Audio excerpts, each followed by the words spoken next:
Hello everybody, welcome back to another Microsoft Flight Simulator live stream. I hope you are all doing well. Happy Sunday, my friends, and happy April member stream to all of my wonderful members out there. Good to see everybody here. Hopefully everybody's having a great weekend. You can see the catering trucks are doing something weird, but they're coming to the aircraft. You can also see that we are refueling as well, getting ready for our flight down into Windy Welly. Monsieur Jarvis, good to see you, my friend. Welcome. Hope you're doing live time. The sky is unreal right now. Isn't it like 3 a.m. or something in New Zealand, I thought? I have it set to early morning. I think it's like 3 a.m. in New Zealand, isn't it? So maybe not. Captain Zemp, 4 months as a first-class member. Pardon me, apparently I'm losing my voice. Good to see you, Captain Zemp. And thank you very much for 4 months as a first-class member. It says, hey, Cap, love the content. We'll continue to support the channel. Huge no floaties to you, man. Thank you for the kind words. More importantly, thank you for showing your support for the channel. Huge no floaties to you, man. Thank you very, very much for your support. Appreciate you. SF, good to see you.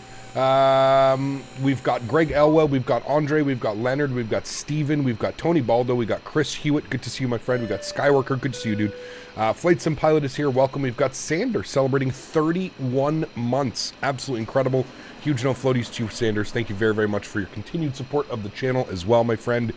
Thank you very, very much for your support. We've got Samoa Pilot. Good to see you. We've got Scoopty. We've got Joe. It's 4 a.m., but the sun is starting to come up. It looks amazing. Well, real time. Ooh, a little bit dark there, monsieur. Are you sure you have it set to real time? I'm all for doing a sunrise, but I don't see any sun. It still looks very dark. 4:05 a.m. Looks like it's not starting to rise until like 7-ish. I'm gonna put it to like here. We'll call it an early morning departure. We'll put it like 7:40, something like that. I got Gary, good to see you, my friend. Rydog, good to see you. Viperize, good to see you, man. Leonard, good to see you, dude. Mr. Midnight Maverick, good to see you, my friend. Did you survive? How the hell are you even awake right now? Are you still going on your 24-hour stream, you absolute madman, or did you somehow get some rest in that time and now you're here hanging out? You're crazy, dude. Crazy. Kudos to you, man. Doing it for a great cause. Nismo, what's up, man? Good to see you, dude. Welcome back. Sanders, thank you very much, man, for 31 months. I appreciate you, dude. Incredibly kind. Thank you, thank you, thank you, my friend. Steve Cannell, good to see you, man. I still have 4 hours left, and I did get a 2-hour nap. Wow. I guess I meant the glow was amazing. Sun is still a couple hours away. Yeah, sun is still a while away. I prefer, just because I don't get to fly New Zealand very often, I prefer flying with just a little bit of sunlight at least, so we can kind of take in the beautiful terrain. Just got this airport. It's only €7. It's a bargain. It is Viperize. Yeah, absolutely, man. Hopefully you used my link. If you haven't, !scenery, !scenery 2. Use my links for these products. Actually, I don't know if this one's sold on the AnyBuild store, so maybe not. Maybe you couldn't have used my link. But anyways, welcome aboard to all my members, to everybody else that's hanging out in the background. Good to see you as well. I will be opening up chat as we start our descent into Queenstown. So for those of you hanging out in the background, if you're new to this, one stream a month, I dedicate it to my members. I let the members come in here and we kind of hang out and chat. Just a little bit more of an intimate experience, a little bit of a benefit, if you will, of being a member here on the channel with your either $2 or $5 subscription every month. So again, appreciate all you members. Thanks so much for the support. Queenstown's going to be epic, dude. Always, always, always an epic approach. We're in the beautiful all-black Air New Zealand A320. The aircraft is getting boarded right now, so let's jump inside, start working on some things. It's not sitting cold and dark because I've already had to power the aircraft on in order for the fuel and the catering to come by. So we are the only fans. Exactly. Yes. Happy Sunday, boys and girls. Bomb Tech, good to see you, my friend. Welcome back, dude. I hope you're doing well. The upcoming cut for the Q in the thumbnail. Exactly. That's it. You guys are... members get to board first. Let's jump inside the aircraft. Let's get this bad boy programmed, ready to rock and roll. We've got 150 something passengers going down to Wellington this morning. So we'll get this ready to rock. Let's go ahead and jump inside the cockpit. Beautiful. First thing is first, let's go to the overhead. We're going to get the ADIRS left side, right side, and center all set to the nav position. Boarding has been requested, so that's good. You know that that's happening here in a second. Refueling completed as well, so we should be boarding and off here in about 10-15 minutes, chat. Capkins come on. We'll go ahead and get our ground control on. Crew supply can come on. Nav and logo lights are on. APU master start switch is already on as well. We've got our no smoking to the auto position, and our emergency exits have been armed, and we'll bump our cargo heat to the aft position. Beautiful. Everything looks good there. We're going to come down here. It wants me to open up the back doors. So we'll open up those two doors for them. Beautiful. Everything should be good there. Again, if we go to our mass and balance tab here today, you can see we've got 158 passengers planned, 6,100 kilograms of fuel, and 2,300 kilograms of cargo. So we'll let that all do its thing. Cool. We'll come down here to the McDo. We're going to go to our init tab. We're going to do our init request. While that's going on, we'll go to the secondary McDo. We're going to go to ATSU. We're going to go to AOC. We're going to go to received messages. Beautiful. We'll leave that blank like that. Dunedin over to Wellington is the first flight plan for the day. Good. ANZ 686, I think we are today. Yes, Air New Zealand 686. Good. We're going with a cost index of 5, and we're going up to flight level 330, 33,000 feet. Probably not cruising all that much. It's not a very long flight, 350 nautical miles, so it's not a very long flight. Probably at cruise for about 100 miles or so. Passengers have started boarding as well. This is a walk-on gate as well, so we should see them walking out of the terminal. There they are right there. There is a GSX profile for this airport. You can actually see them starting up here. They're actually walking around, and then they come down here and they're actually going to board the aircraft here. So if you do pick up this scenery, there is a GSX profile for it, which of course makes everything just that much better. You know what I mean? Zone 1, baby. Nice, I like it. Tired Shebus, what's up, man? Good to see you, my friend. Welcome back. Devin, good to see you as well, man. Thank you very much for coming to hang out today. Really do appreciate it. As we always do, we haven't had a member stream in a second, so give me a second here. I got to get. You have 10 memberships left. Wait, gift free of charge. Chat, what's this? Gift memberships to your viewers. The memberships you gift will be publicly announced. Lucky recipients selected by YouTube get 1 month access to perks from First Class. Yes. Gift free of charge. You have 10 gifted memberships left to gift this month. What is this? YouTube, what are you doing over here? Giving us free gifts? Well, let's gift 5 away right now, chat. There we go. Didn't cost me a penny, but I'm gifting 5 members to the channel. Can I do another 5? Membership gifting? Hell yeah, let's do it. Get rid of it. Let's do another 5. There we go, chat. 10 gifted members, as I always do for our member streams. YouTube stepping it up. So for any of you that are in the background, you can now come forth. You have been upgraded to Zone 1. Welcome to Captain Canada Airlines, where everybody gets updated to Zone 1. Well, there we go. I didn't know that. So maybe I get 10 gifted a month? I don't know. That's news to me, chat. I didn't even know that that was a thing. I was just as amazed when I turned that as you were. Okay. Everything's looking good here. We're boarding. If we jump outside, we can see we're getting our cargo on board. We're getting the baggage. The passengers are boarding as well. That sunrise is just starting. Ooh, that's beautiful. Absolutely beautiful. All right, cool. Mike gifting 5 members to the channel as well. Huge no floaties to you, Mike. Thank you very, very much for the support, guys. If you got a gifted membership from Mike, please make sure you say thank you. That is incredibly kind, Mike. I appreciate you, dude. Huge no floaties to you, my man. Thank you very much for the continued support of the channel. Max celebrating 17 months. Huge no floaties to you, Max. Thank you very much for your support as well, dude. Really do appreciate you, man. Thank you, thank you, thank you. Incredibly kind. 17 months on the road for 24 months, man. You're 7 months away from 24 months. Pardon me. So thank you, Max. I appreciate you, man. And we got Captain Bubbles coming in with a $25 donation. Captain Bubbles, huge no floaties to you as well, my friend. Thank you very, very much. That is extremely kind.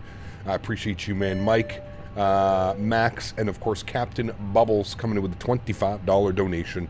Thank you very much, man. I appreciate you, dude. That is incredibly kind. Let's go to our flight plan here today, chat. I don't know what the hell the weather's doing here.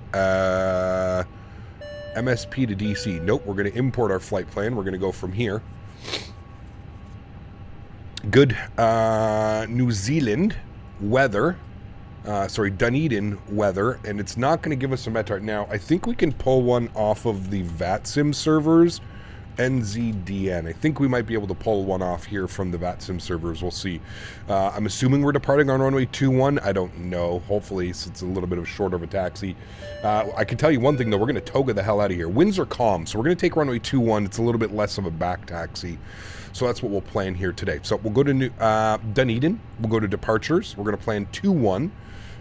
You got runway 3. The winds are completely calm, so for the sake of traffic, let's go and plan runway 2-1, just because it's a little bit easier on the departures.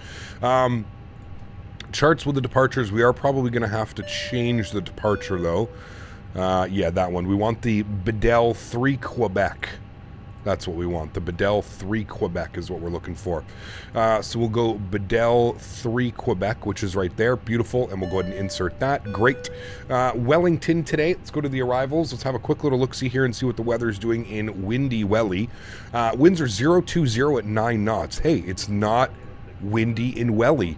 020. Pardon me. Gee, I'm really struggling with my voice today. The humidity is insane today here. I took Daisy for a walk, and it's like, it's not warm, it's not cold, but it's like ridiculously humid, and I think that's causing my throat to be a little bit weird today. Yeah, 82 degrees. Well, that's in Wellington, but I feel like that's probably the same here. Runway 34 is what we're going to expect today into Wellington, so we're going to expect, can we do a cool RNAV coming in from this way? This Sunday, Captain Canada dukes it out with the skies over Dunedin, Wellington and Queenstown. Yes, sir. Only on YouTube. Only Buy on your YouTube, tickets baby. Now. Yes, sir. Buy your tickets now. Can we do a cool RNAV? Not really, because the approach takes us all the way to Umaga. So if we come in here, we'll be lazy today, chat. We'll just do the ILS from Umaga. There it is there. So we'll pin that one. Cool. So we'll plan for the ILS 34, where star will be today the Ward 6 Alpha. We'll find that one. Ward 6 Alpha. There it is. Transition, there is none. Approach vias. we want it via Omega, which we saw in the charts. And if we have a quick little look here, you can see there's Omega. So we'll select that one for our approach via, and we'll insert that. Beautiful. Everything looks good there. I'm happy with that. Total distance of our trip today, 363 nautical miles. Again, flight time looking at 54 minutes. So block time of an hour and 20 minutes. We'll see how close sim brief is to those actual times. Thank you again. Appreciate the continued support. We've got Darby becoming a member. Huge no floaties to you, Darby. Thank you very much for your support. I appreciate you, my friend. That is incredibly kind. And we've got Rob Reed celebrating 15 months as well. So thanks for the great streams as always. Rob, huge no floaties to you, man. Thanks for being an incredible member here on the channel. Appreciate you, man. Can we jump this Airbus? Oh, baby. Thank you for your support, Rob. I appreciate you. And Darby, welcome back to business class, my friend. Thank you as well for the continued support of the channel. Very much appreciated. Thanks so much, friends. I appreciate you guys. Okay, everything is good there. We're going to go back to our init page. We're going to wait for our init B. We can't do anything until we've got the rest of the passengers. You can see we're almost done. We're almost done boarding here, chat. Is that a 787? Oh boy, good luck getting out of here. It is short runway. We're going to toga the hell out of here today, chat. So we're going to go full blast on the sounds. We'll toga the hell out of here. We got 18 passengers left to board, so let's go ahead and spool up the APU. I feel bad for the passengers who are back here behind the APU. They're probably going to get blasted right now, but that's okay. Got to get the aircraft ready to go. We've got Cal celebrating 9 months. Is tired but watching. Thanks for the great streams. Cal, huge no floaties to you, man. That's what Sundays are for, dude. Sundays are nice and lazy, relax, kind of just hang out. Appreciate the support, Cal. Thank you very much, man, for being a member. 9 months, dude. I appreciate it. Incredibly kind, my man. I'm doing a PAX off toga already on the runway. Oh, baby. Andre ain't messing around. Where is he? I don't see you. Are you not flying on VATSIM with us? Or are you just flying offline, but also flying kind of with us? Is that the goal today? All right, cool. APU should be on and available. We've got 1 passenger left to board. There's the APU bleed. Pardon me. Jesus. External power comes off. Fuel pumps come on. Good. There's the boarding complete. Seatbelt signs are on. Red beacon light is on. External power has been disconnected. Beautiful. We're good to go here, chat. The pushback should be coming in here. Let's go down here to our weight and balance page. We're going to send all this data down to the McDo, which was successful. Good. We'll go to our departure performance. You can see here that all of this has been punched in. Looking good. They're letting us know we're ready for pushback. We'll go to our performance data now. And we are departing on runway 21. Surface conditions are dry. We're doing a flaps 1. Force toga, yes. Anti-ice off. PAX on. Sync load sheet. Sync live weather. It's not going to pull the weather because we can't get weather. So we'll calculate. Wind is not valid. Okay, let's just go 000 at 0. Thank you. Temperature, what was the temperature? It was like 13 degrees or something like that. 13 degrees. And the altimeter, what was it? It was, hold on, altimeter was 1029. So we'll go 1029. I don't know if that's going to work, but we'll put 1029. Okay, and then we'll calculate 2654. No, that's not right. Hold on. 3029? 3039. 3039. Hey. Okay. Something's stuck on 30.29. I give up. Okay, that's fine. Anyways, 32, 40, 40 on the speed. Flaps 1/down 0.4. No flex temp and 1510 on the board. Good. We'll go ahead and send all of this data down to the McDo. Good. The only thing we need to change is this is 1510 instead of 1500. Good. And then 1510 for engine out as well, which we'll throw into there. Good. Nose left both directions. Sure. CJ, my man, with a gifted membership to the channel. Huge no floaties to you. Thank you very, very much for your support. FO pilot depth. No, it was scheduled for the 30th, and then it was pushed back to the 7th. So that's the plan. Now, what's going on with pushback? Did you not just say to release the park brake?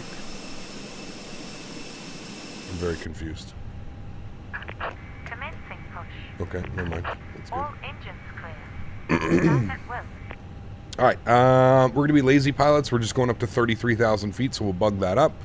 The pushback should be commencing here in a moment. Hopefully nobody else is pushing back. Okay, good. Engine mode selector to the start position, and let's go ahead and spool up engine number 2. First and foremost, CJ, thanks so much for support, man. I appreciate you, dude. Why can't you get the weather? There's no weather station here in Dunedin.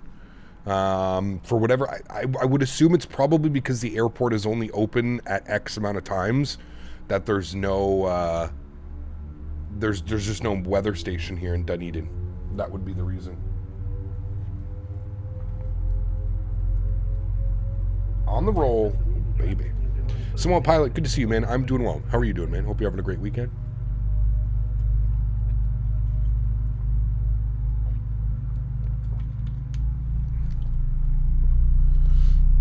The Metar shows it. Are you just tuning in right now, JJ? Like, I don't know what you're talking about. Metar. I'm not getting any weather here from this guy. Even if I click like live, sync live weather, nothing shows. If I go here, my flights, weather, no Metar available. For some reason, oh, there you go. Oh, you went to the other runway. Okay, got you. That's why I was confused. I see you now on VATSIM. Let's go and spool up engine number 1. Yeah, for some reason, I can get it off of, like, we can get Nightbot will provide us with it, but we don't get, like, an actual, JJ, I'm so confused, man. I don't know what the hell you're talking about, dude. I'm so confused.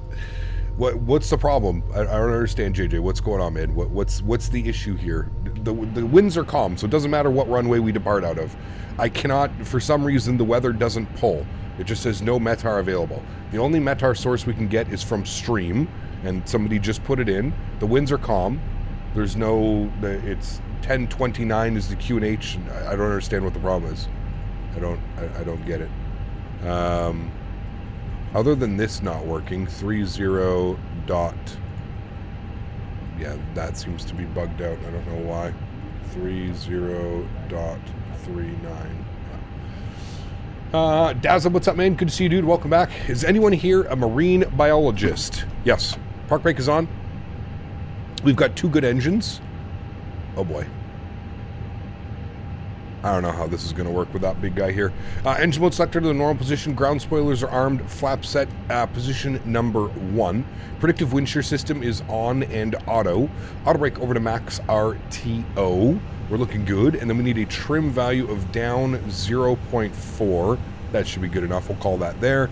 Down 0.4. Let's go to the overhead. APU is coming off. APU bleed is coming off. Beautiful. Upstairs looks good. I'm all happy with that. We've got a few company messages we got to deal with here. Should have our finalized load sheet. 158 plus 2. So we're looking good. We'll accept that. Pardon me. We'll return. Good. Captain Geo. Huge no floaties to you, man. 32 months. Absolutely incredible, dude. Huge no floaties to you. 4 months away from your 3-year badge, Mr. Geo. Thank you for the continued support of the channel, Geo. I appreciate you, man. Incredibly kind, my amigo. Thank you, dude. All right, flaps are set. They're getting the hell out of the way for us. We'll go outside. Gear pin, she should be giving us a wave here in a second. Man, that looks so good with the sun like that. She should be giving us a wave here in a second. Over on this side, letting us know the gear pin is in hand and she's ready to go. Yeah, there she is. I was going to say I can't see her, but there she is. And she's going to give us a nice little wave to show us the gear pin. Beauty. Good. Cool. Park brake is released. I'm going to get the hell out of the way of all these people. I don't want to clog up the entryway. We're going to do our takeoff config test, which has been checked. Good. Beautiful. And we're going to go and taxi our way out to runway 21. Dunedin traffic, Air New Zealand 686. Backtracking, lining up runway 21, Dunedin. Plastique machine. Oh, man. One of the best. God, I love those reviews, man. Anybody here watch the One Bite? Dave Portnoy with the pizza reviews? Plastica machine. I fought a wolf for yous. It's got, dude, that's the best damn, it's the best one, like, of all time. Alright, let's get all of our lights on. Strobe lights, wing lights, nose lights. Get all these to the on position. We're taking the runway. We're going to the left. Good. Head tracking on. Good. Runway textures are actually really nice here as well. Cool little airport, man. It's definitely a cool little airport out here. There's the cabin crew letting us know that they're ready to go. Everybody's pushing back. Got a 787 holding short. You're brave taking a 787, man. Some short runways for a 787.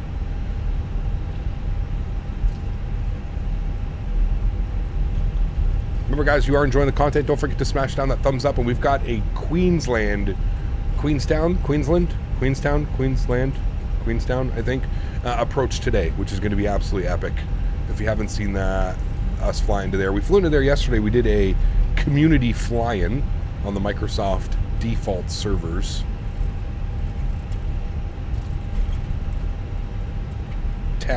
Queenstown.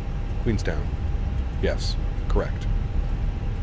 All right, friends. Joystick cam is going on. Enjoy the departure. Gonna get ourselves turned around here. Lined up with the runway. Had a lot of fun yesterday. It was a lot of fun, man. It's cool, for sure. This livery is fire. It is, dude. It's absolutely amazing. All right, friends. Sounds are up. We're going toga. Let's get the hell out of here, shall we? Throttle's up to about 40%. Chrono's on. Stable. Good. Let's go, man. Toga, SRS, runway, auto thrust, blue. Slight nose down pressure on the side stick. Takeoff power set. Airspeed is alive.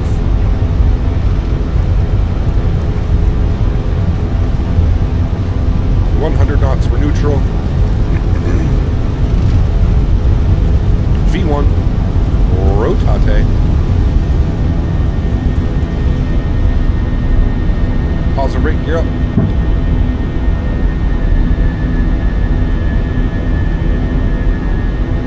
Like a rocket ship.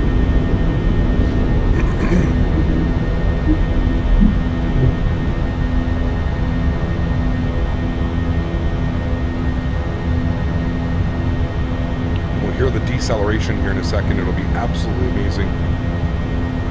My throttle's down to climb. Sheesh. Bring that nose down.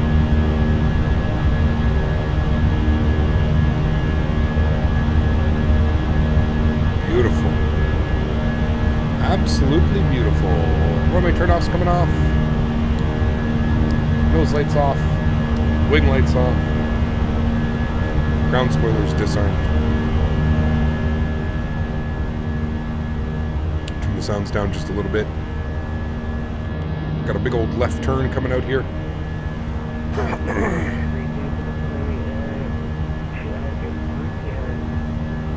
I think so, Johan. I'm not quite sure, though. Usually you should hear the call, like the wah, wah, and then you press the button, and then you should hear the voice. All right, we'll start our left turn out.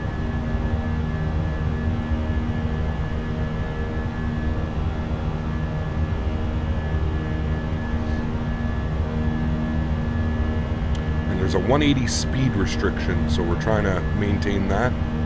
Got to keep flaps 1 out for that.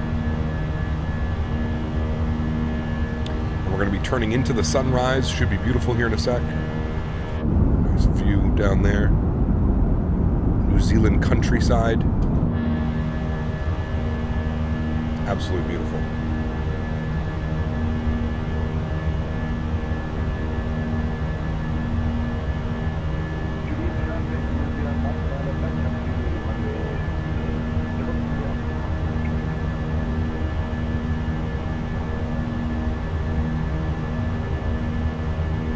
Where's that speed restriction? I think it ends right now at Okapau.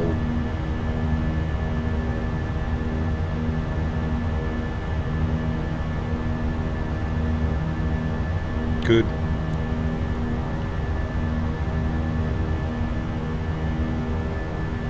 And we're at 7,000 feet. Autopilot 1 is coming on. I'll bring you guys back up into the flight deck.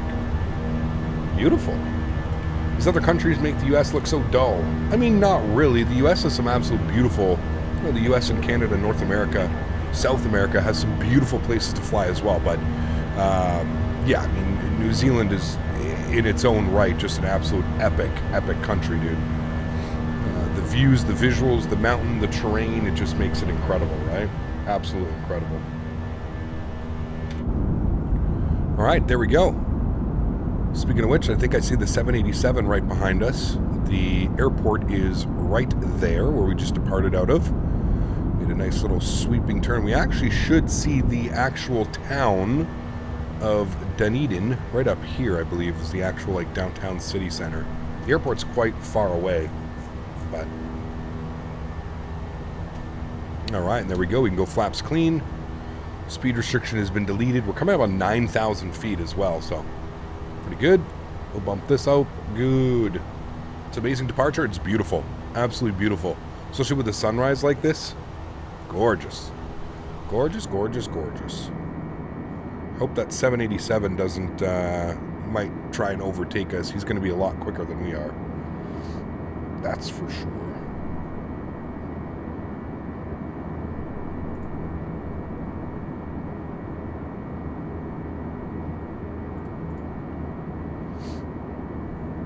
Beautiful. We're coming up on 10,000 feet as well. There's 10,000 feet.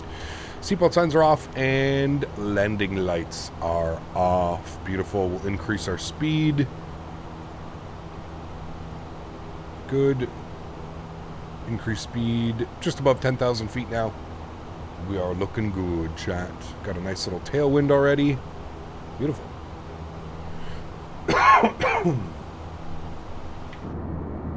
And I think like the city center is like right down here, downtown Dunedin. It's like all down here along the coast like this. We should get a nice view of that here in a second. You know which gate you'll go to? Just making sure I park in another spot. Can get you our expected gate assignment, sir. Expected gate assignment looks like they went into gate number 24 or 23. 23 or 24. But anyway, any one of the 20s. We can take 21, 22. We can take any of them. I think that's the domestic terminal. So really, any one of the 20s. Mike, what's up, my mate? Good to see you, dude. Welcome back. Hope you are doing well. There's downtown Dunedin. It's actually pretty big, to be honest with you. It kind of amazes me that the airport is so far, like, just in the middle of nowhere. I wonder how long it takes you. Like, that's got to be a pretty decent drive, man. I mean, it's taken us, what, how long? 6.5 minutes by airplane at 280 knots. We're through 13,000 feet, which is standard barometric pressure. So we'll get that to the standard baro. Yeah, really cool. I'm wondering why the airport, like, wasn't built somewhere even like here or something. There could have been a cool opportunity, even on like one of these islands or something. Could have been a cool opportunity to build the airport. I wonder why it's built out there, like kind of all the way out there in the middle of nowhere. It's odd. Probably an hour drive, I would say so. Far away. Look at Munich. Oh, I know there's some other airports that are super far away, but it just seems odd because it's not like a huge city, so it's just kind of odd that it would be so far out.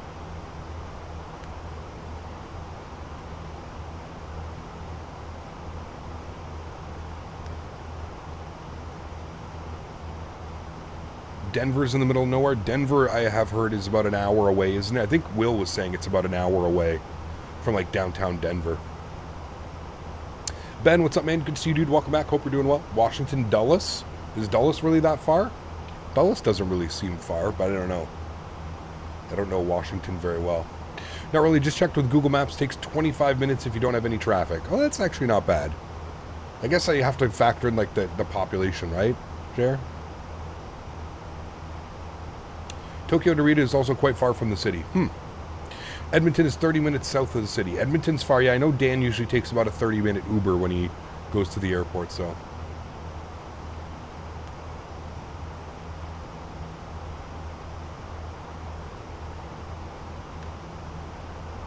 Yeah, Toronto, yes and no. I feel like Mississauga is part of Toronto, but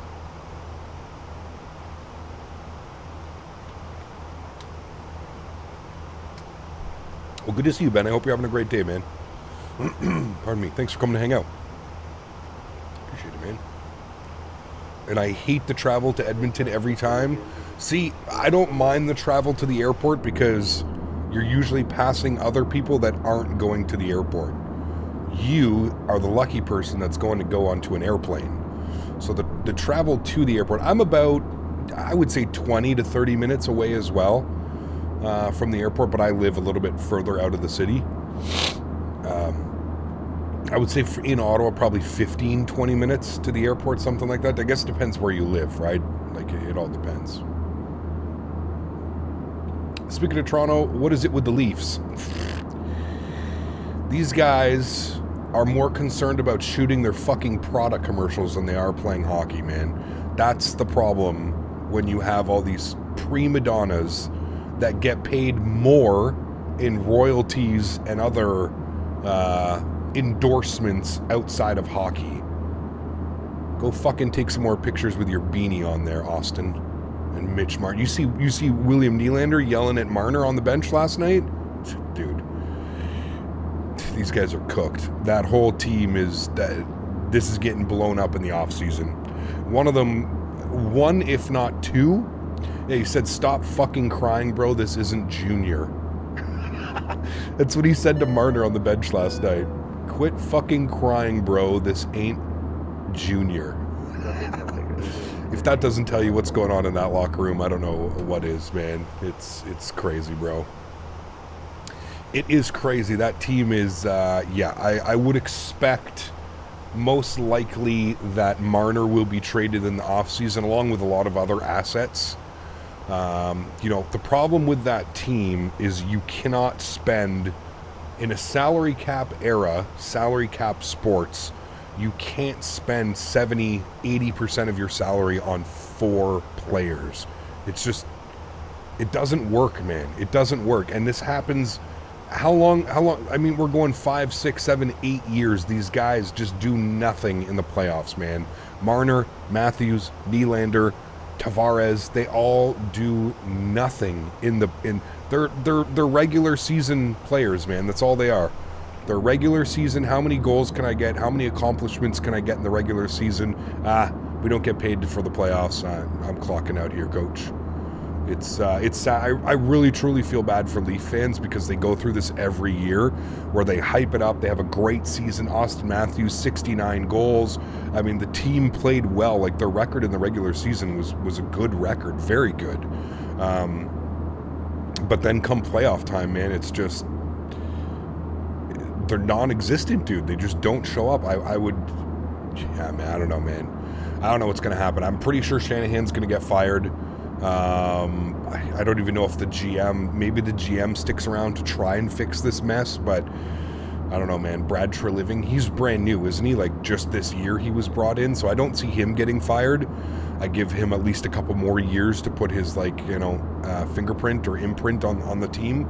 But for sure, there is one, if not two, of the core 4 is gone.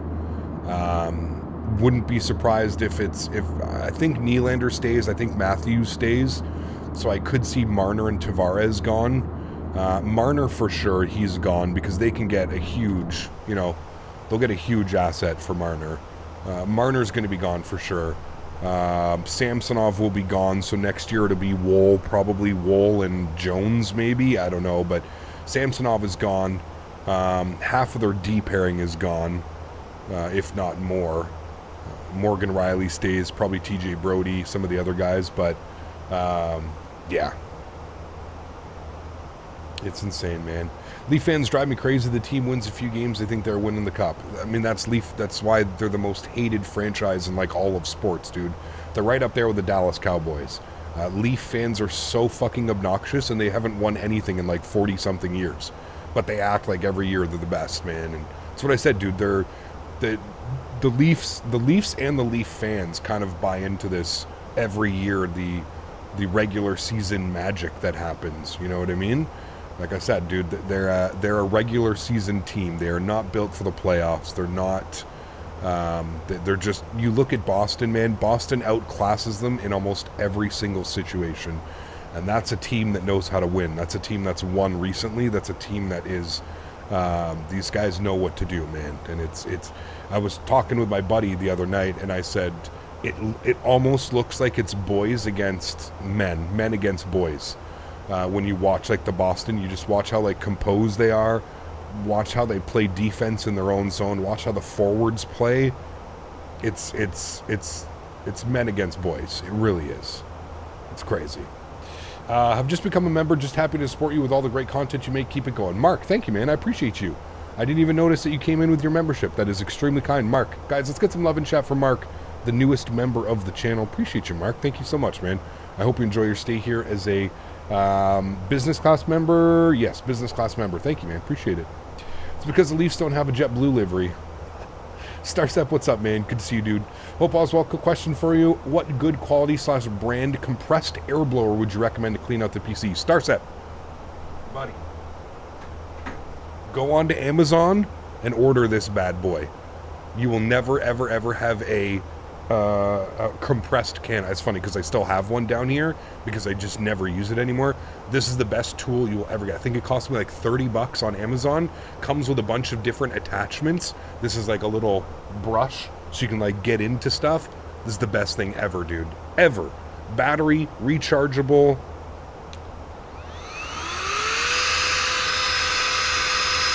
She goes. Best thing ever, dude. Best thing ever. Ryan Reeves is legit. Yeah, right. Dude's 37 years old, man. And they gave him a 3-year contract at like 2.1 a year or something like that, didn't they? Talk about bonehead. I mean, I get what they're trying to do. They're trying to build a culture, right? For years, Toronto has been, just absolutely pushed around in the playoffs because they don't have, right? Like, Marner ain't going into the corners. Nylander ain't going into the corners. Matthews ain't going into the corners. So I get it. But yeah, it's a great tool for cleaning your ears if you want to go deaf. But best thing ever, even better than sliced bread. I mean, for cleaning out your computer and getting into certain places that you can't necessarily get to with compressed can. Absolutely, man. Reeves is a menace, but he's not good by any stretch of the imagination. Yeah, he's a big boy, he can fight, but he plays like fucking 4 minutes a night. That ain't winning you hockey games, man. That ain't doing anything. Did you see his turnover last night as well, which led to the first Boston goal? No. Go play on the fourth line, get your 4 to 6 minutes a game, throw a couple hits. Thank you very much. I second that, Cap. It's a great tool. Oh, sorry, got that one. I got one. They are the best. Dude, they are absolute best. Yes. Ben, have a great day, man. Thanks for support, dude. Appreciate you. It's because of you that I got back into Microsoft. Very cool, Mark. Thanks for the kind words, man. I appreciate it. Yeah. $2 million a year for 4 minutes a night. Dude, it's insane. It's insane. He was hurt for like a huge part of the season. He was a healthy scratch for like half the games. It's pointless, dude. You're wasting $2 million in cap space. That's a decent defenseman. You know what I mean? Like that. I don't know, man. Let's go Vancouver. Vancouver's got a good chance against Nashville. I think Edmonton beats LA for sure. Edmonton, I feel like they're a force this year, dude.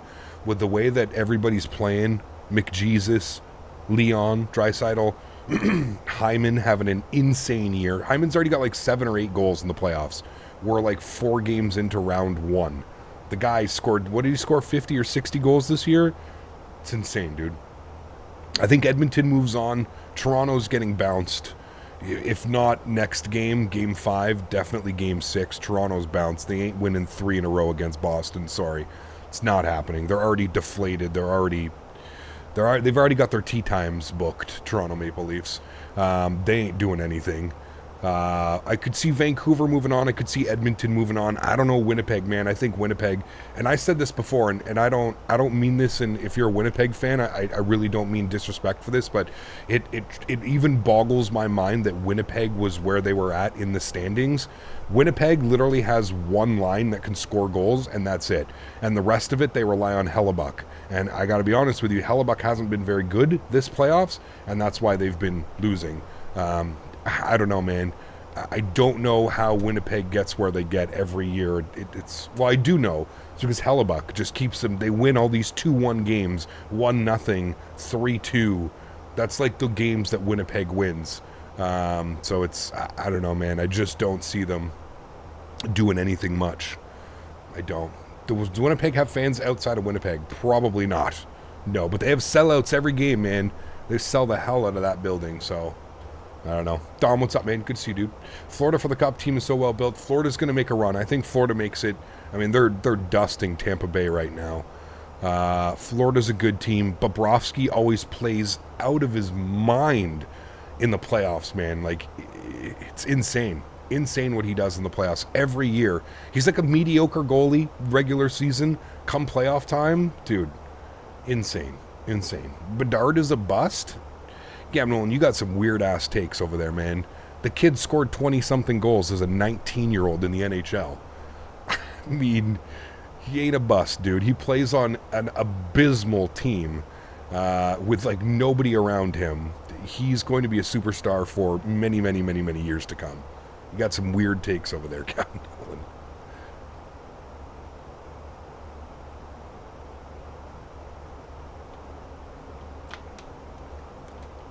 And he only played half the season. I mean, I think he played 2/3 of the season, but yeah, he missed a ton of time. Couple injuries, broken jaw. I think you're forgetting that as well. He had his jaw broken. I mean, to call him a bust after one season playing on the worst team in Chicago history, I don't know, man, it's a hot take. Hot take. Invisible Grofer, 23 months is what's good. 1 month from 2 years. Hope you are well. Grofer, thanks so much for the support, man. I appreciate you, dude. Thank you. I hate the Blackhawks. I mean, it's okay to hate the Blackhawks, but don't hate the player. The kid is unreal, dude. All you have to do is watch a game or two, and he's fucking... This kid's insane. Absolutely insane, man. Captain Nolan's takes are a bust. Don't tell Mopar. No, Mopar agrees, man. Mopar and I have had this conversation as well. He knows. The Blackhawks are absolutely abysmal this year, dude. They are not a good team. But, again... they're looking at a top 1 or 2 pick here in this year. So, I mean, you pair that, 2-3 years of top 3 picks. I mean, it's only a matter of time before you have a line or, two unbelievable forwards and an all-star defenseman that you build around, right? So, it might be a long couple years for, it might be a long couple years for Chicago fans, but I think within this decade, they're going to be something, they're going to be good, Celebrating Bedard sounds nice. I mean, Blackhawks used to have it when they had Hossa, Kane, Sharp, etc., and then they won all those cups. Dude, they were ridiculous. Taves, Kane, Hossa, Sharp. Who was the goalie that they had, too? The goalie was like a brick wall. The dude was just insane. Especially come playoff time. It was wild, man. What's up, Cap? Just making it in. Red Wings got screwed out of the playoffs. You know what's crazy, man? I never really disliked the Red Wings, but I very much dislike the Red Wings now because that whole thing with, what's his face? The little weasel there. The little 5'0" hockey player. What was his name? He played for Ottawa for a year and he half-assed it in Ottawa and then he signed in Detroit. Sorry, requested a trade and then signed in Detroit. DeBrincat. Yeah, ever since DeBrincat went to Detroit, I don't like Detroit anymore. Detroit has a good team. Again, I kind of think Detroit is in that place where I kind of look at Detroit and then I look at like Winnipeg and I kind of put them in the same spot. Like, I just feel like they shouldn't be where they're at. I don't know, man. They had a great season, but I just don't understand how like Ville Husso and James fucking Reimer, who's like 40 years old. Like, I don't understand how those are your starting goalies and you actually have a chance of the playoffs. It was kind of crazy to me, man. I felt like they overachieved like crazy this year. So I don't know. We'll see what it's like next year. I know that they still have like 7 or 8 million in cap space as well, so they may be able to add some stuff. I think they got Kane off the books. I don't know if Kane will be back, but I guess we'll wait and see. Crawford, he was useless. He never had to play because the team in front of him was so good, man. I mean, he was there when they needed it, man. And I'm pretty sure he retired, didn't he? Like, he played, what, how many seasons? And this guy was gone. 2 or 3 cups. See ya. I have a puck from Crawford's first game. He shut out Anaheim. See, there you go. Badass. Does this become an ice hockey podcast real quick? You can tell there's a lot of Canadians in here today. We love our hockey, man. We do. They 100% overachieved, but they need it for the younger for sure. Absolutely. Yeah. I mean, like I said, man, it's kind of scary. Imagine what they would do with like an actual number one goalie and like a little bit more of a veteran presence on the defense in Detroit. Maybe add another goal scorer or two. Because like DeBrincat, like I don't know, man. You guys paid DeBrincat. He didn't even have that good of a season. What do you have, 26, 27 goals? Everybody was thinking he was going to have like 40, 50 goals. Oh my God, he's playing with Kane again. And I don't know, man. DeBrincat, he's a fringe player to me. He's a good player. The guy can score goals, but I feel like he's, I don't know, man. I feel like he's just too highly touted. I'd love to have him on Ottawa, but obviously he refused to sign here. So, and you can't blame him. I mean, look at the season that the Ottawa Senators had. Holy shit. Talk about a dumpster fire, dude. Talk about a dumpster fire. And then the old GM and owner screwed up with like a draft pick or a no movement clause. So now we have to give up one of our first round picks over the next 3 years. So it's like, holy shit. We should be picking good this year too. We have 2 first round picks this year. We have our first round pick and we have Boston's first round pick. Now, Boston, obviously their first round pick is probably going to be like last in the league, 25th to 30th, but I thought you were going to be good. We should have been good. We absolutely should have been good. Added a new goalie, added Chikrin on defense, had a couple forwards. We added Tarasenko on forward. We should have been good, man. Part of the problem was Josh Norris, our leading scorer, or should have been the leading scorer, destroyed his shoulder twice this year. He was out for like 6 months last year. Came back this year, missed the beginning of the season, hurt his shoulder. Played the first, I don't know, like 20 games, hurt his shoulder again, was out for a couple weeks. And, yeah. Cap, do you watch rugby? I do not watch rugby. No, unfortunately not, man. Never got into rugby. I have family members that, like, really got into rugby. He was part of my fantasy my past 2 years. I was so mad. I mean, dude, the guy should be putting up 80, 90, 100 points every season. He just can't stay healthy, man. Like, did you see what he did again? Same shoulder, ran into the back of the net, required season-ending shoulder surgery. So, like, God knows what's going to happen to him, man. Like, I mean, this is 3 major surgeries in 2 years to the same shoulder. Fuck, man. When do you think it's just going to give out completely, you know? Ottawa's had a terrible season, but I think they have some of the right players, although if Ottawa doesn't make the playoff next year, Koch will ask for a trade like his bro. I think so. I think they've got a year or 2 left to kind of figure it out, mofo. I mean, he's a heart and soul player, dude. Guy scored 30, 36, 37 goals this year. How many fights, you know? I mean, he's a heart and soul player. He is the person you build a team around, but they got to figure it out quickly, man. I don't know what's going on in that locker room, but there's, yeah, they got to figure it out. I agree. Which is crazy since most hockey players play through so many nasty injuries. I agree. Yeah.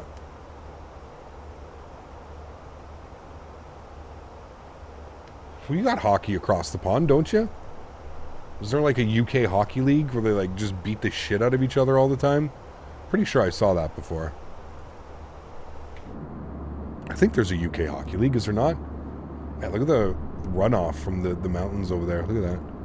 All the way down into the ocean. Any more news about the 777? No, man. Nope. I don't know if they posted anything today, but you can always go to the PMDG forums. That's where they're going to post something. It's been 3 weeks. We haven't heard anything in 3 weeks, which is kind of, I don't know. Oh, yeah, the UK league where the buddy got the skate through the throat. Yeah, that one. That's fucking wild, dude. Yeah. Can't believe Ottawa going back to the OG coach from the 90s. Wow. He was interim. I don't think he's going to be the coach next year. I think he's going to stay with the franchise, but I would expect them to name a coach at some point. I don't think he'll be there. Just reached top of descent. Nice. We are approximately 85 miles from top of drop. Last I heard, the 777 is going to come out on a day. Yes. And this day is unknown.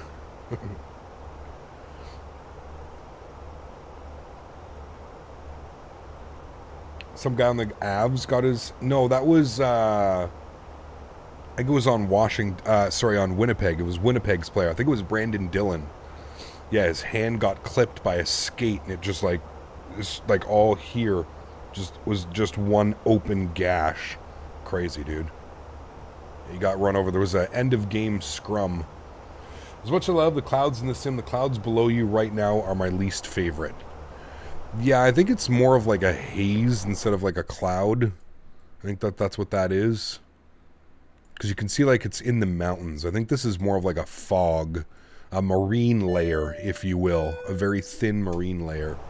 Liam, thanks for your support, man. Welcome up into first class. Huge no floaties to you, Liam. Thank you very, very much for supporting the streams. That is incredibly kind. I appreciate you, and I appreciate you supporting the streams, man. Thank you, buddy. Thank you, thank you, thank you. Incredibly kind. I honestly rather hear nothing until PMDG has something meaningful to report. Well, I think that's what they're doing, Tom. I'm pretty sure that's what they're doing. I personally think the next announcement from PMDG is, okay, guys, the aircraft is releasing in 2 weeks. I think that's what the next... at least I'd like to think that's the next major announcement. If it's been 3 weeks without an announcement, I mean, we're getting close to that 2 months that Robert said we would be getting to. So, let's pull up the most recent weather for Wellington. Get some information plugged into here. I have a feeling that's what's going to go down 2 cap. It has to be at this point, man. I don't think anybody wants any more diatribe or dribble. I think the community is ready. We're ready for a product. Winds are 030 at 9, 11 degrees. Temperature is 1030. Sorry, temperature is 9 degrees. QNH 1030. Good. We are going to be on the ILS runway 34, which we do have pinned down here. Minimums on the ILS, we're going to go with a Category C aircraft, which we are. 450 feet on the barrel minimums, 450. And we'll throw that into there. Beautiful. Cool. Ready to go. Top of descent was in 70 miles, 60-something miles. 67 miles. Top of descent. Good. What else can they say at this point? It's coming and you'll be happy. Exactly. Yeah. You entered 11 degrees instead of 9, did I? Not that it matters, but I did. Thank you. Wait, was it 11? No, it is 11 degrees. Did I say 9 degrees? Look at the METAR. No clouds detected. 11 degrees with a dew point of 8. I might have said 9, but I actually put down 11 because that's what it is. It is 11 degrees. We're full on word salads. It's time for an actual meal. Fucking amen, Steven. I could not have said that better myself, my friend. That is truth if I've ever seen truth. Highly doubt we'll see a 777 before 2024. No, stop it. Now you're just being silly. They've already confirmed, for those of you that don't know, maybe some of you need to spend a little bit more time on the PMDG forums. They've already confirmed that Sim Update 15 will not interfere with the aircraft. That's not what they're waiting for. They've already confirmed that they're not waiting for Microsoft 2024 because there's not even a release date yet for Microsoft 2024. So they're not concerned about any of that. Those are all just the community trying to be overly negative for no reason. The aircraft is coming. It'll be here mid-May latest is my guess. Like I said, I either think this week or next week we get the, okay guys, we're 2 weeks out. I think it's going to be soon. Jay, my man, dropping the $5 dono. Huge no floaties to you, dude. Thank you very, very much for your support. I appreciate you, man. Incredibly kind. Can't recommend spending a lot of time on the PMG forums. It can get frustrating. Yes and no. Don't forget to sign your real name. They're kind of weird. PMGG forums are kind of run like a cult over there.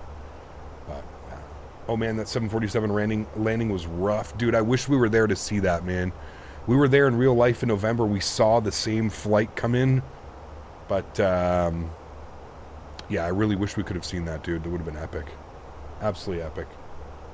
Thank you again, Jay. I appreciate you, man. The landing was wild. Apparently it was a training pilot. He was flying with a training captain, and it was a training first officer. Ay, ay, ay. It's almost like he just forgot to flare. It's almost like he thought like the ground effect was just gonna like kick in, and there was just no ground effect. Dude, he fucking smoked that runway. You see like the flaps, like the amount of shaking. Man, I wonder what it would have been like being on that airplane and feeling that. It's literally a cult, not even joking. I mean, there's a reason why the flight sim community has said, like, the PMDG cult. It's kind of weird. Like I said, man. Some people don't want to have their real name out there, and I totally understand that, dude. I totally get that. Especially in today's day and age, where you can literally steal someone's identity like that. Like, why the fuck would you want to give anybody else more reason to know who you really are? I don't know. My pilot probably had a minus 500 into John Wayne IRL on Friday when we landed. That's pretty normal for John Wayne, though, right, Mav? Like, if you watch the landings into John Wayne, they just smack them in, dude. Those runways are so short, and they don't want to do the go-around procedure. I get it. Some airports, you just have to expect it. But LA, like 2-4 right, after a long haul, you're looking for that butter, man. Lots of room, 11,000-foot runway. Captain, did you see the video of the Lufthansa 747 bouncing on that hard landing the other day? Man, that was crazy. You landed before the captain bars? Yep. Put her down. Fellow's gonna have to step away. Hope to be back later. Tony, take care, man. Have a good Sunday, dude. I know you're busy. Appreciate you being here, and hopefully we'll catch you later for the arrival into Queenstown. Always a good one. Why do I want to call it Queensland? Because I'm thinking of New Zealand, and I keep wanting to say Queensland. All right, chat, we're landing in Queensland. Oh, shit. Delta 75s are fun, either an absolute smasher or a complete butter. No in between. It's that 7.5, it's that tilted landing gear, man. They sit so high up on the struts. It's crazy. The 7.5 landing gear is wild. This land is Queens. Fuck, don't get that song stuck in my head like the other day, dude. Wait, did I get it stuck in your head, or did you get it stuck in my head? There is a Queensland in Australia? Maybe that's what I'm thinking of. Oh, dude. That's too funny, man. If you grew up in Canada and you went to school in the 90s and 2000s, you'll know that song. You'll know that song real well. Maybe even before, but I remember singing it when I was a kid in school.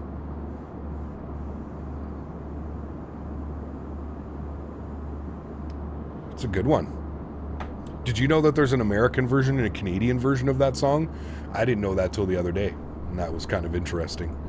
There's a full-blown Canadian version and there's an American version. That's a throwback? Dude, you're telling me, man. The memories you just bought? Dude, sitting in the gym and everybody's doing this. All the kids. As a kid. Do you remember that, dude? Like, I remember going, like, when I was a kid, dude, like, every Friday we had, like, assemblies where the whole school would go to, like, the gymnasium and you would sing songs and shit. Random-ass songs, too. You remember Grosse Baleine? If you ever... Who went to French? Grosse Baleine. Grosse Baleine. Nage, nage, nage. You remember that one? Fuck, dude. It was crazy. I don't know. I wonder if they stopped doing that stuff. But that was... Man, oh man, oh man. If you went to French school, you know that song. You know that one. Grosse Baleine. Oh, man. Mark, dropping the £10 donation. Huge no floaties to you, Mark. Thank you very much for support, my friend. I appreciate you. Incredibly kind. Thank you, man. Really do appreciate you, Mark. Dropping the £10. He goes, of course. See? Everybody knows that song, man. Everybody knows that. If you were in Canada and you were in French immersion or something like that, but had Télé-Française with the ananas. Here in America, we had to learn how to square dance in PE. Interesting. Do you speak any French? Oui, je peux parler français. Yes, I can speak French. Mark, thank you for the support again, my friend. I appreciate you dropping the £10. Guys, can we get some love and chat for Mark? Let's get some no floaties for him. Thank you very much, Mark. I appreciate you, man. Thank you for becoming a member, and thank you for the £10 donation, and I'm glad that you are enjoying the content, my friend. We're back in North America next week. We'll be back in Europe the following week, Mark. So we'll be over on your side of the pond, hanging out. Can't help but feel a bit aggravated with the stupid lecture I just got on VATSIM controller. Obviously needed to vent or something. I don't know. Dumb. Sometimes, yeah, Tom. Sometimes it has nothing to do with you. You're just wrong place, right time. You know what I mean? I get that. I get it. Dude, that pineapple killed me. Went to French school. That was number one. Banger. Absolute banger. Yeah. I remember growing. I had the biggest crush on my French teacher, Madame Seguin. Madame Seguin. Dude, she looked like Shania Twain. She used to come to school. Again, we're talking about 90s here, chat. She used to come to school in like the one jean Big jumper thanks suit. for all the great content you make. Thank you again, Mark. Appreciate you, my man. Hope you're having a great Sunday. Thanks for hanging out with us and for all the support, man. Appreciate you, dude. Yeah, she used to wear like the jean jacket one jumper. Bro, she was fire. Controllers should be leaving that at the door. They should be, yeah. Did we get Hoosiered? Growing up, we had Pioneers Day. We weren't allowed to use anything that had electrical power, and we had to make wax candles by hand. Great times. So they don't teach that shit nowadays. I feel like, again, if you went to school in like the 90s and 2000s, you experienced something so crazy. Who remembers? I remember being in high school. No, I remember being in grade 7 or 8. So, elementary school in Canada. You guys in the States call it, I forget what you guys call it, but it's not elementary school. We should start our descent. There we go. We're a mile past descent. We'll start our descent now. And I can remember, like when the internet came out, man, and we had like, when you used to be able to go to the computer, you go to the lab, and you could go on the computers, dude, and they had internet and shit. It was just mind-blowing, man. It was such a change to what we were used to doing. Middle school? Yeah. Elementary school, middle school. Good. 2024 Canada. How to make wax candles, because all you need is basic income in this hard economy. Dude. It's okay, man. Justin will be gone soon. No problem. Sounds like you need to take Jeff's advice. If you're a controller in a bad mood, just don't bother logging on. Correct. Yeah. And I mean, another thing too is if you're a VATSIM controller, you know, don't assume. Here's the biggest thing that I hate about VATSIM and some of the controllers is, okay, yes, I understand maybe some of us need to read charts a little bit better, or we need to understand things a little bit better, but like, don't yell at somebody because they don't fucking know the airspace like the back of their hand the way you do as a controller who sits there for fucking hours a day directing planes certain ways to certain VORs and shit, right? That's what irks me the most, man. Is like, you have controllers sit there, oh, there's not enough people, there's not enough traffic, this is boring, we don't get enough traffic. And then they do get traffic and they alienate people and they make people feel like shit because they don't understand where they're supposed to be going or something like that, right? Like, that's what truly irks me about VATSIM sometimes, is this that double, I don't know, man, double-edged sword of people just being dickheads for no reason, like, no reason.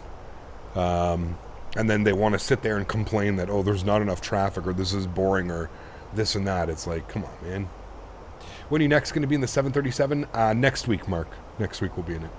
In grade 6, we put the cutout of Sable from WWE, the handprints, if you know, you know, on the world map. The teacher came in and pulled the map, and chaos ensued. It was amazing. Jesus. Evening cap, you're flying in the same area as I've been today, NZAA to NZWN to NZDN to NZCH. Nice, Mark. Very cool. Tomorrow, Christchurch is the only one we haven't been to yet. Tomorrow we're doing Queenstown to Christchurch to Auckland. That's tomorrow's stream. AKA again, dude, I still feel that was... I still feel that whole thing was because he was just taking advantage of how many people we had watching. That's all that I think that was. The guy was just being an idiot for no reason. Again, I'm pretty sure he saw like it was the release of the A300, pre-release of the A300. We had like 600 or 700 people watching. And, yeah. RL, just like on VATSIM, those bad attitudes are a learned behavior. New trainees never came in like that, but over time, watching other bad controllers, it becomes behavior. I agree, Skyworker.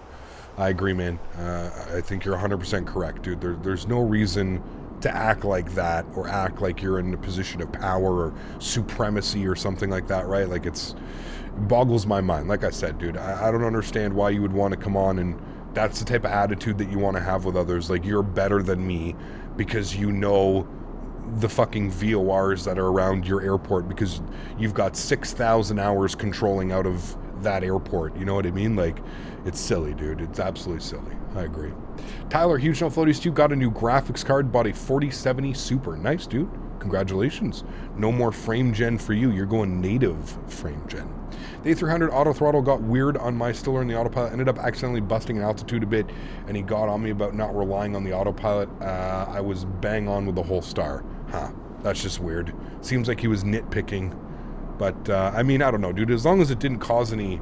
You know, I could see him being a little bit upset if it caused confusion with, like, an arrival aircraft, because you have to stay at a low altitude while the other aircraft comes in or something. But if it's a no factor, then, yeah, there's no need to kind of yell or scream at you.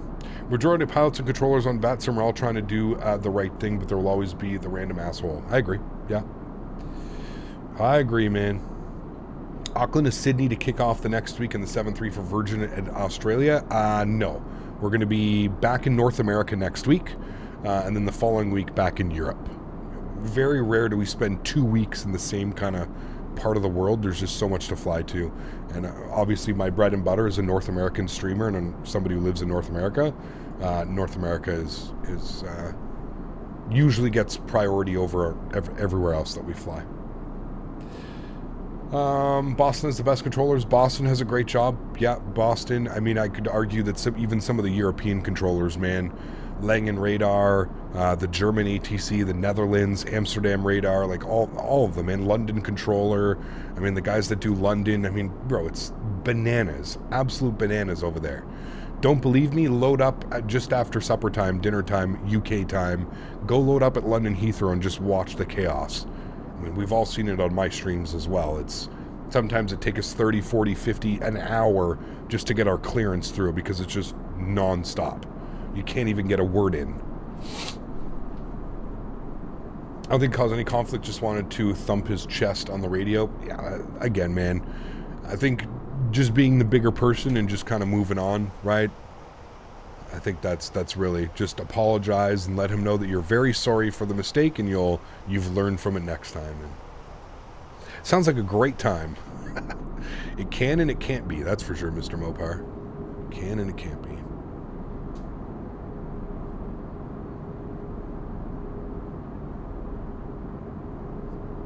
Well, I just don't, like I said, man, to me, it just doesn't, like, if you're in a bad mood, like, I don't know, man, go outside, go do something, you know, like, that's what I don't get, is, like, why you'd want to take it out, why you'd want to, like, come in and take it out on somebody else who enjoys the same hobby that you enjoy doing.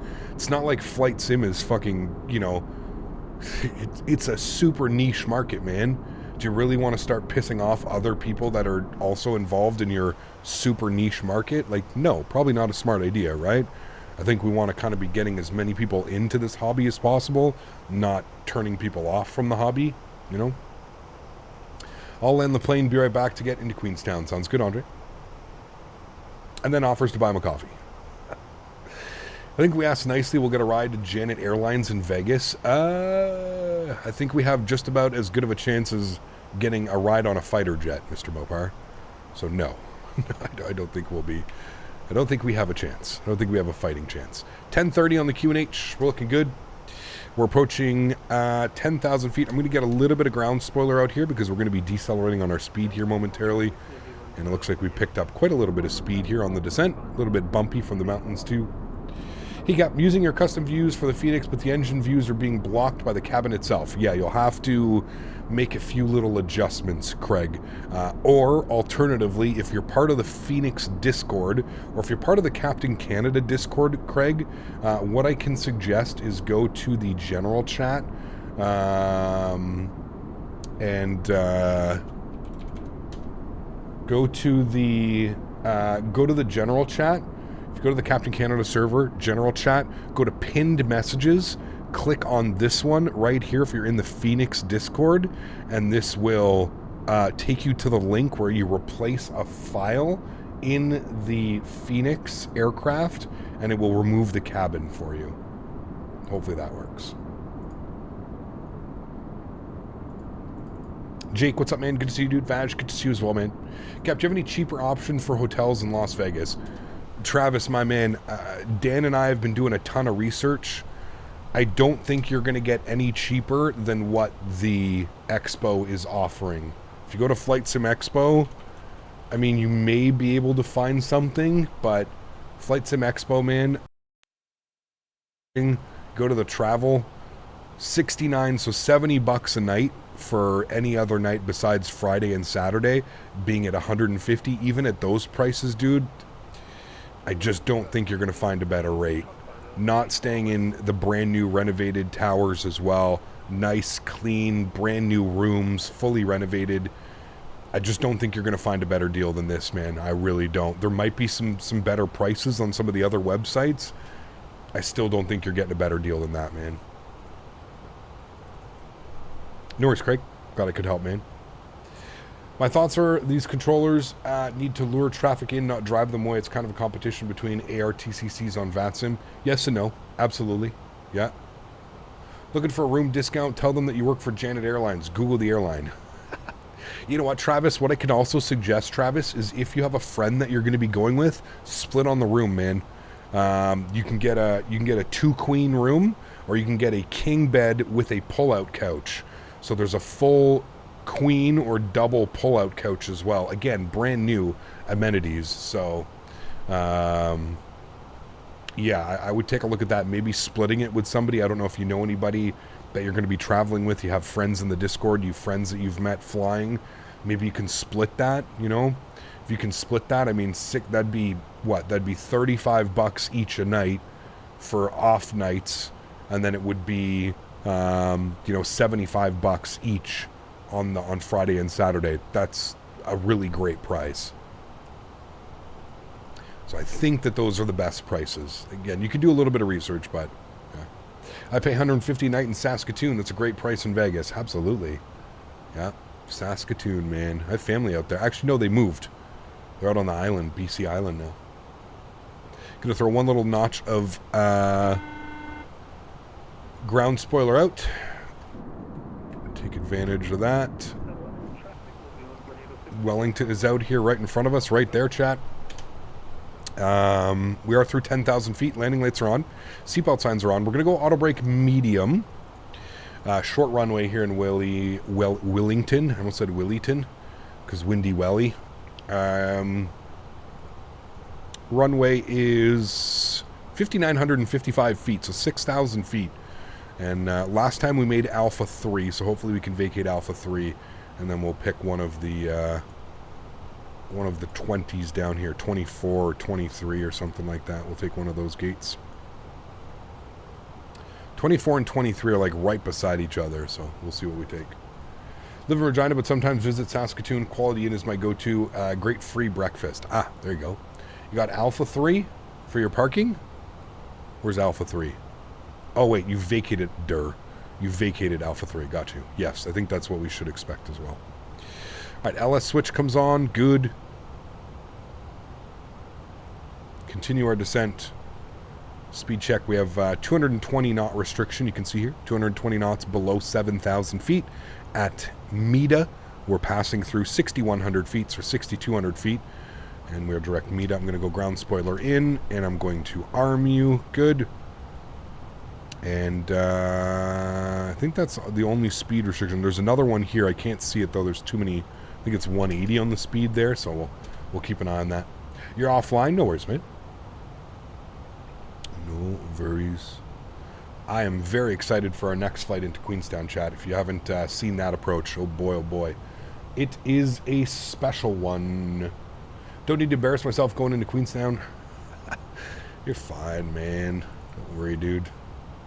I wonder what's the weather doing in Queenstown right now. Which runway are we expecting?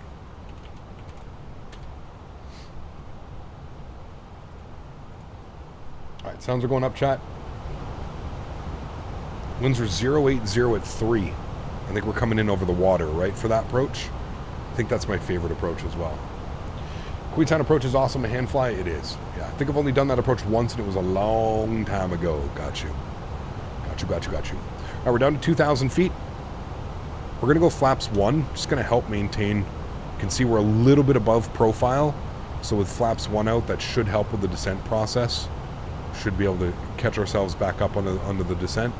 Looks like it's struggling to get up onto the descent, so I'm going to go a little bit of ground spoiler out here as well with flaps 1, just to help aid get ourselves back on track.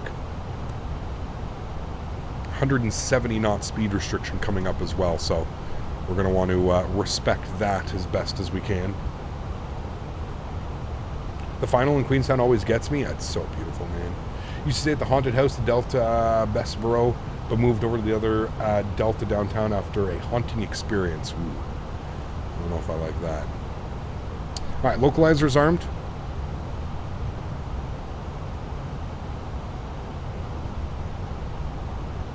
I'm going to keep ground spoilers out so we can bleed off a little bit of speed. Lokestar's captured. Good. I'm going to arm approach. Speed's rolling back nicely now as well. Airport is right out there in front of us. Beautiful. Looking good, chat. Speed's rolling back. We do have that 170 knot restriction, so speed's coming back nicely. We should have Lokestar captured, and we should get glide slope here, Star as well. Ground spoilers in. Here comes glide slope. Armed. And we're going to go gear down flaps 2 as soon as it's intercepted. Waiting for glide slope. 2,500. I think we're on glide slope. Short. Gear down. Flaps 2. Lights are coming out. Beautiful. You did not click approach. I did now, and it seems to just be cycling it back and forth. Now it's on. I didn't like when I was doing it on the mini FCU, but now it seemed to work perfectly fine. Glide slope captured. Beautiful. Descending on in. All of our lights are on. We'll ding the cabin one last time. 2,000. Lovely approach. It is. Beautiful, man. I love landing here. And the weather is nice and calm this time around. Look at the water. Remember our approach into here the other day? The water was just white caps everywhere. Flaps 3.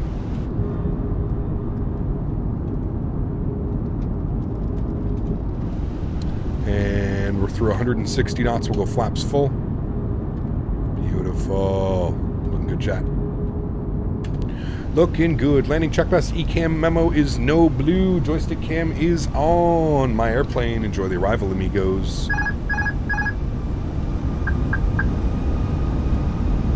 Let's get it. Jake, my man, gifting 5 members to the channel. Huge no floaties to you, Jake. Thank you very, very much for your support, man. That is incredibly kind. I appreciate you, dude. Thank you, thank you, thank you. Guys, let's get some love and chat for Jake, gifting 5 members to the channel. Appreciate you, man. Thank you, Jake.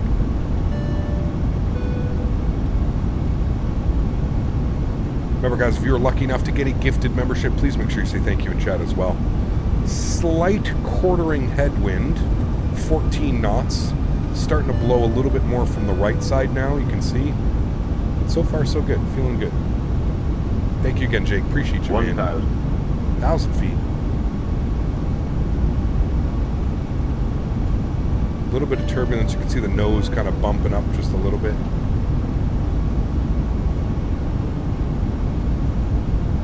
A little bit of gusts in there. You can see the aircraft yaw damper kicking in.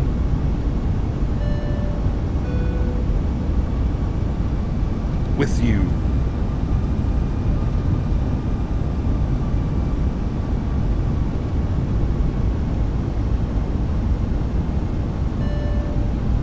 Glide path here, getting slightly above.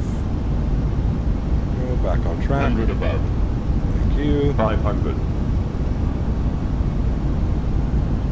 Wind is really blowing right down the runway right now.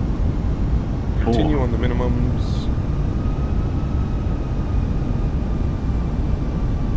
A little bit gusty, but not too bad. Got a slight little balloon there, no problem. 300. Get ourselves back on track. 200. We're flying Pappies now, chat. 100. Glide slow. Don't worry about that. 40. 30. 20. Retard. 5. Beautiful. Nose down gently. Reversers are out. Accelerating. Another perfect landing into here, chat.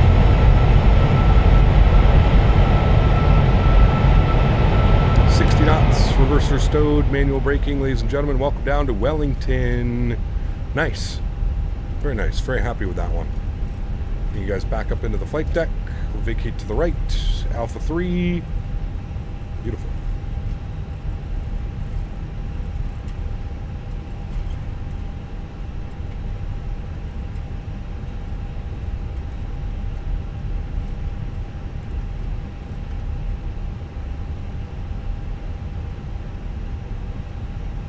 Alrighty. Very nice landing, chat. Stop our clock. Good. Clean up our flaps and spoilers. Good. Landing lights coming off. Nose light over to taxi. Runway turnoffs. Strobe lights. Wing lights. EPU master start switches on. Good. Flight time on that one, chat, was 59 minutes. Ooh, we're a little bit later than we wanted to be. Probably because we departed out of the other runway. Alright, and we're going to take that, whatever gate right on the corner there. What was it? 25. Take 25. 25. No. Jesus. Airplane's speeding away on me. Let's go APU master start switch on. And gate 25 is going to be right over here. Get to that.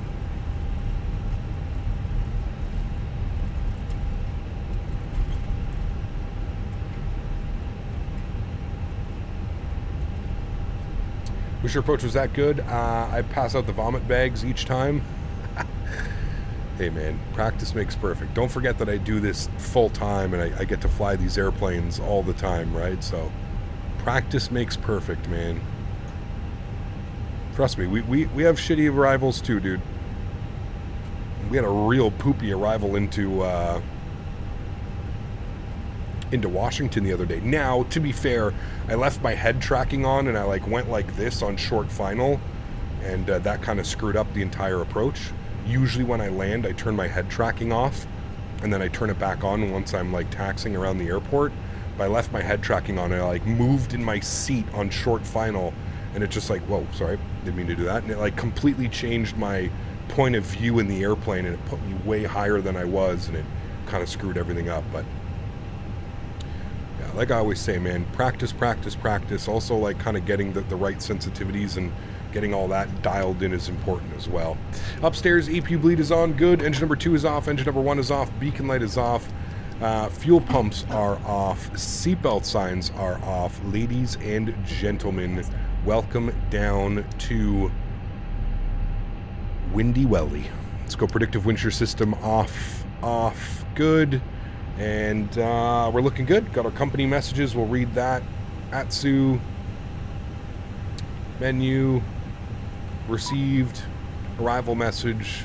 Thank you. And there we go. Wonderful. Dismiss. GSX should be doing the deboarding. We'll jump outside. We'll have a little bit of a look-see. And there we go. GSX is now deboarded. Look at this airport too, chat. Look at this cool-ass area that they have built into here. I don't even know what this is, but badass. We should have gone to that gate, actually. That's pretty cool. I wonder if this is a lounge. I bet... Oh, it's an actual, plane spotting area. Well, shit.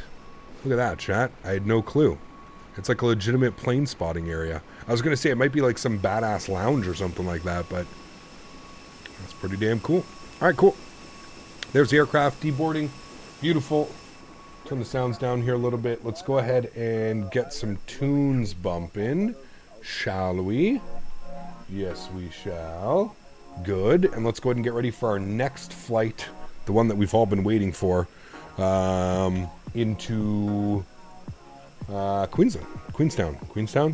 Why am I having so much trouble pronouncing this today? Queenstown. NZWN. Windy Welly into Queenstown. NZQN. Good. New flight. ANZ. Good. NZWN. NZQN. Good. 320.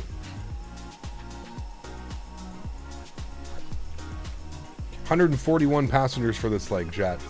And we are arriving on runway 5. So we'll do the sweet RNAV arrival, runway 5. I think that's off the water, right?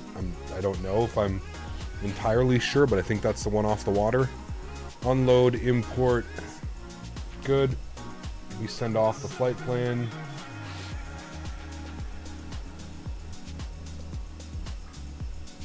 And this flight is scheduled for 1 hour and 3 minutes. That flight plan has been sent off. We're going up to 38,000 feet as well. Must be getting some headwind or something.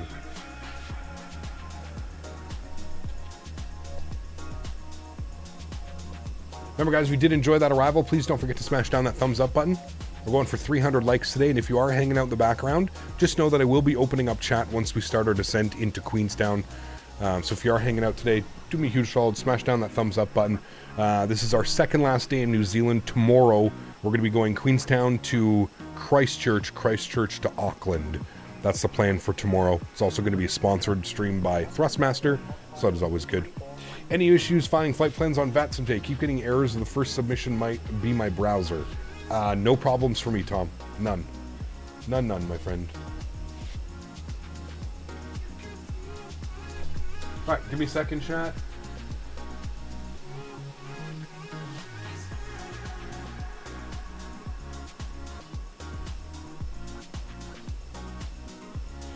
South Korea this year, Alaska next year, and hopefully Norway, Sweden, Denmark in 2026. That's where you're going?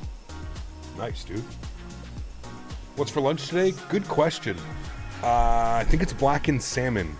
I think that's what I have in the fridge for my factor meal. I'm going to my mom's after stream. She needs help putting her summer tires on her SUV. So I'm going to mom's after stream. But she promised me a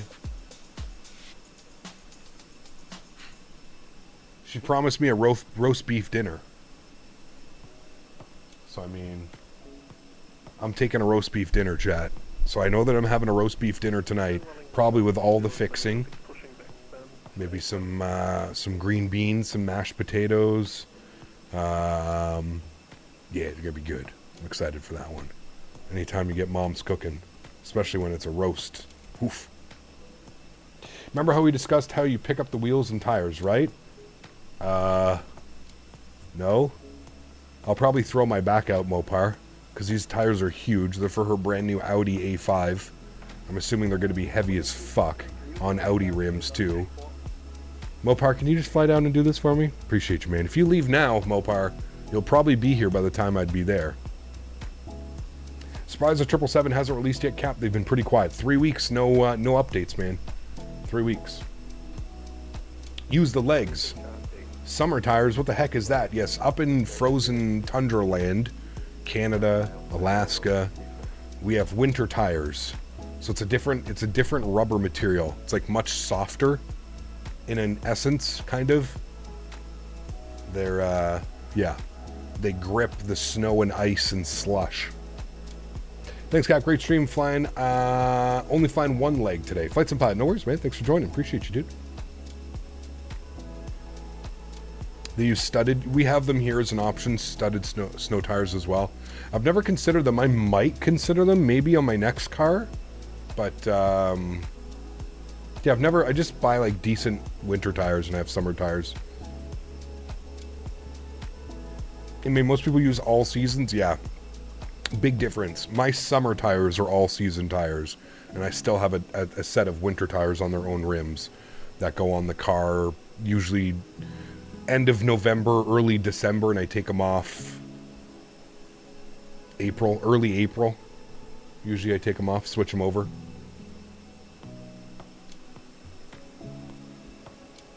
Helps a little bit more on ice, but when it's slushy, it doesn't matter. Correct. Yeah. Is that why you quit the trading card business to train for the NASCAR pit? Correct. You haven't flight simmed if you're not aware of the millions of tire options made for Canada and the unkind north. I don't think the planes have separate tires and stuff. I don't think so. Maybe. Okay, that's done. Flight plan has been filed. Good. We're waiting for the rest of the passengers to deboard here, chat. We're hanging out. We're chilling. It'll be worth it when you're eating that roast dinner. Of course. Absolutely it will be. Florida, there's only 2 seasons, hot and hotter. I can agree with you on that one. As somebody who has spent a lot of time in Tampa and been to Flight Sim Expos in Orlando, and yeah. I still want to do that, and I still am meaning to do that. I still want to do the drive. I want to rent a Mustang or any type of convertible, and I want to do the drive from Miami to Key West. That's been on my bucket list. I don't even want to stay in Key West more than like a night or 2 or something like that, but I still want to do that drive at least one winter when it's super cold up here. Go down there. Yeah. Kev, do you say to turn off SDS or rudder dampening? Keep SDS on, turn off rudder dampening. Rudder dampening was the one that I was having trouble with. It's like I was always one step behind the airplane when I had it on Nismo. I would go to give left input, and it was so delayed that by the time the left input came in, I had to give right input, and then we ended up just going down the runway, and we were like this. A lot of GA planes come with different types of tires. Some have skis. Well, true, yeah. Yeah, I was having a lot of trouble with the rudder dampening, and I think that's more for people that I don't know, dude. I have super expensive rudder pedals, and they are very sensitive. And I'm wondering if that's why, for me, I just don't need it, but I found that it's much better without it. I have it off. So glad we don't have to change tires in Australia. Yeah, you're lucky, Jake. Very true, man. I live in Florida. I went down to the Key West on the 7 Mile Bridge in a convertible. Yeah, that's what I want to do, Zircon. It's always been a bucket thing that I've wanted to do, man. I've had family that have done it, and they've said it's amazing. So I'm sure we'll make it happen at some point. Yorkshire puddings? Absolutely is going to be Yorkshire puddings. 100%. It ain't a roast dinner if you don't have Yorkshire pudding. That's just factual. My mom has my great-grandmother's recipe for Yorkshire pudding, and it is as British as it gets, man, and I love it.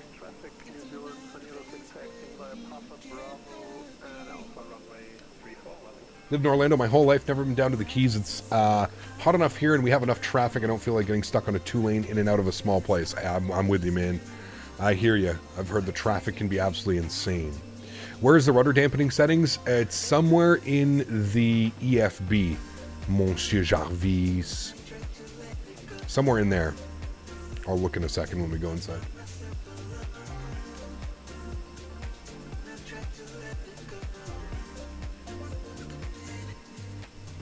Key West is fun, lots to do. I'm sure there's lots to do, for sure.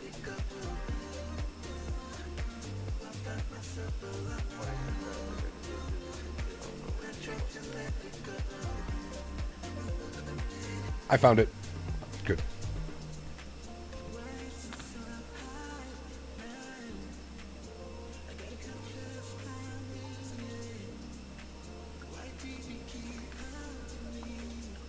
You're flying LAX to ENGM for today's long haul? Whew. You'll have the wind at least.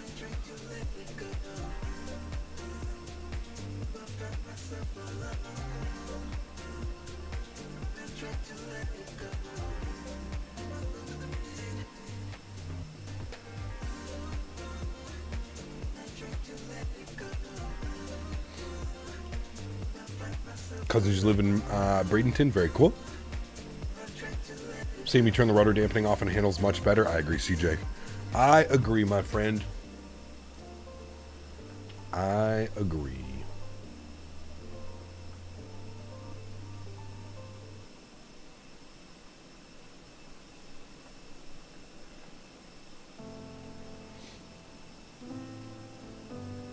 Can we fly into Tampa again? Yes. Maybe next week. But yes, soon. We also have a new scenery coming from Vertical. I can't tell you what it is, but he sent me some screenshots and he said it should be out within the next week or two. That was last week.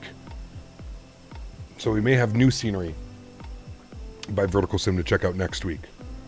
So we'll see, fingers crossed. Microsoft 2024 is coming soon. Things are getting pretty exciting. Agree. Yeah.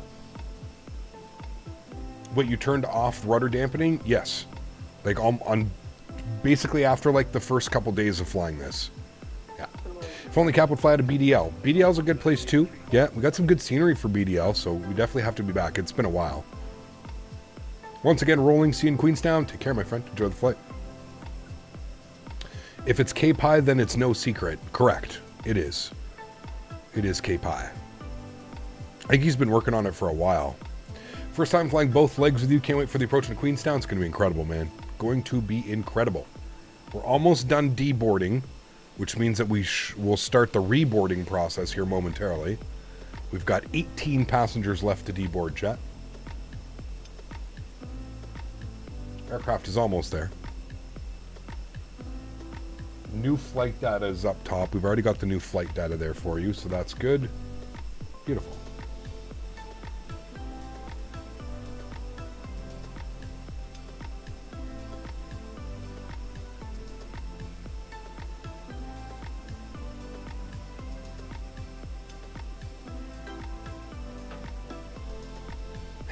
Mopar actually sent me like a tutorial. Thank you. If you're doing it on the ground, no, it's definitely going on the lift. Stepdad has a lift, so it's going up on the lift for sure. Grab the wheel and pivot the tire with your thighs. Note, keep your arms and back straight throughout the entire process. Okay. I think I know what you mean. I got you. I got you, Mr. Mopar. Thank you, buddy. Appreciate it. Did you see the short I sent you last night? By the way, Mopar, what did you end up getting at the store yesterday? Did you get the LA Kush cake? If you didn't get the LA Kush cake, somebody's going to be in trouble. That's all I can say.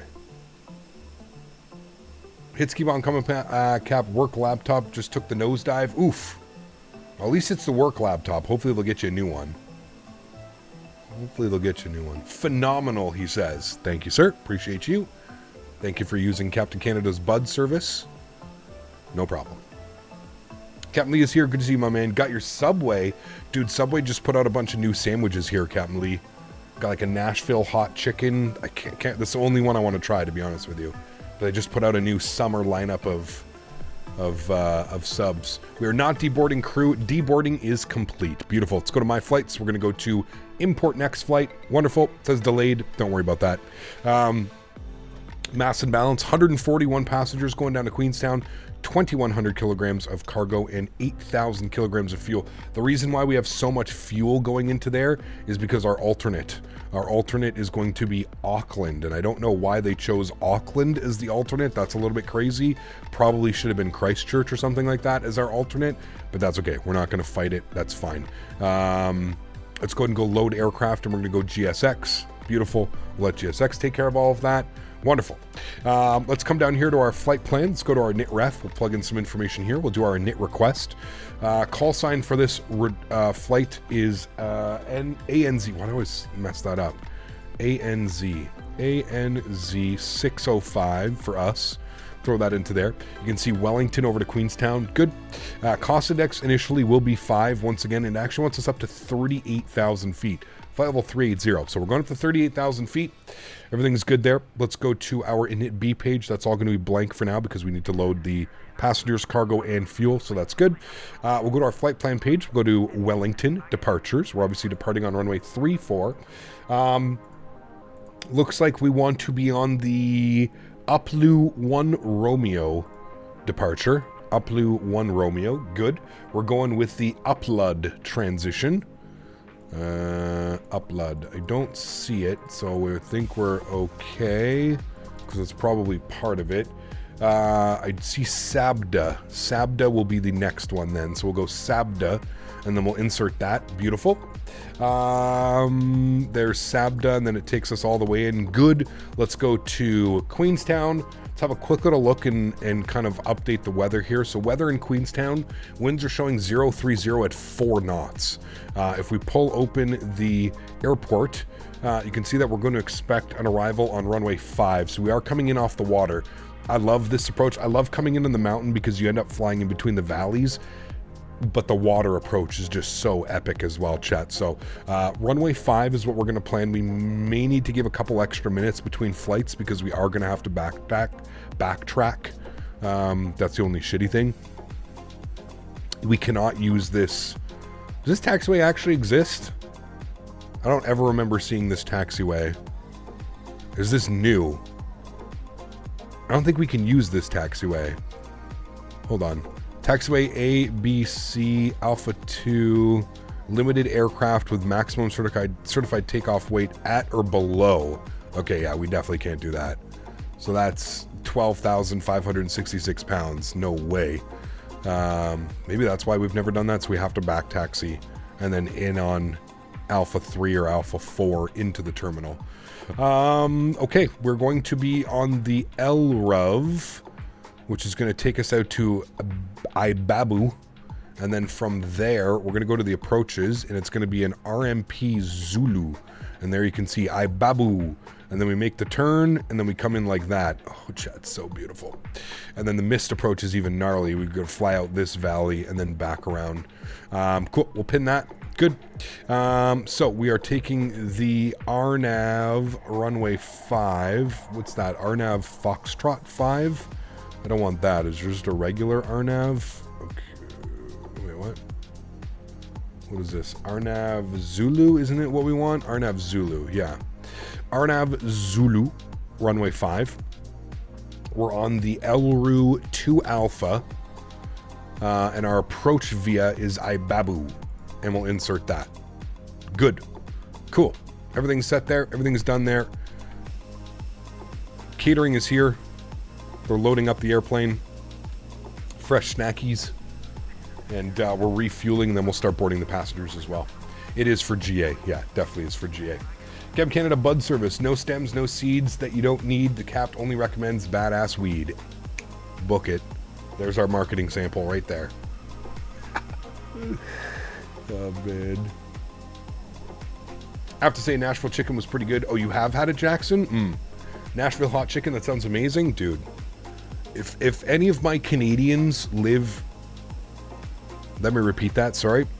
For those Canadians in chat, I highly suggest going to A&W and ordering the Nashville spicy chicken sandwich from A&W. Make sure they put the sweet pickles on it. Dude. Crack. We have our marketing demographic. Is there ever ATC service in Australia and New Zealand? There is, but you just have to remember the time zone, right? The time zone, it's like 4 a.m. or like 5 a.m. here. Is it better than Popeyes? I mean, in my opinion, yes, Monsieur Jarvis. The A&W Nashville hot chicken sandwich, it's the sweet pickles, dude. It's like super crunchy chicken, and then they put like that oil, that like chili oil on it, and then with the sweet pickles, bro, there's something special that goes on when you bite into that. Come to Nashville, get some legit hot chicken. Prince's is the best. So, Steven, do they serve down in the U.S., I've noticed, they serve Nashville chicken with just dill pickles, right? I am a huge fan, and I don't know if it's something up here. Maybe it's like weird something up here that happens. Every time I've gone for Nashville hot chicken in Canada, it's been served with sweet pickles, bread and butter pickles. I don't know if you guys have that. Pretty sure you have that in the States too. But I wonder how they do it in Nashville, because to me, that's the perfect combo. You have the like extreme spicy hotness from the chicken, and then you pair that with the sweetness of a pickle. It's real nice. But I don't know how it's done in Nashville. Like, I don't know how you do it. Cap, random question. What do they use for Daisy's shedding? I feel like I sweep every other day. I just brush her, man. I just brush her when I'm at when I'm out at the farm. I give her a good brush. I don't know. The fiance's got all kinds of tools for brushing horses and all kinds of stuff. I can ask her what I use, but Felix Fan, thanks for subscription, man. Appreciate you, dude. Welcome aboard. For anyone in Colorado, the best Nashville hot chicken is at 300 Suns and Longmount. There you go.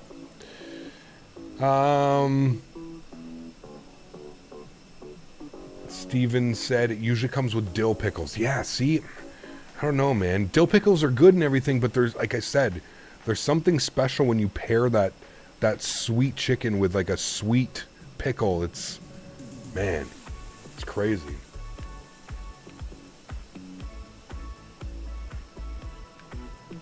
Hey, Cap, do you think the 777 130 pounds P3D version are cheaper?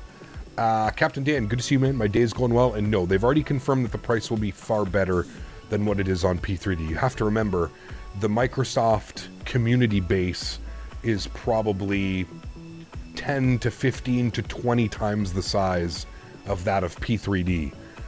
So they don't have to market their products at $100, $130, $150. They've already confirmed that the price of the 777 will be that of around what the 737 cost. So between $50, $60 probably per variant of aircraft that you have to buy. I did regret the immediate drive back to Atlanta after eating Hattie B's. Hattie B's. Where's that? Is that in Nashville?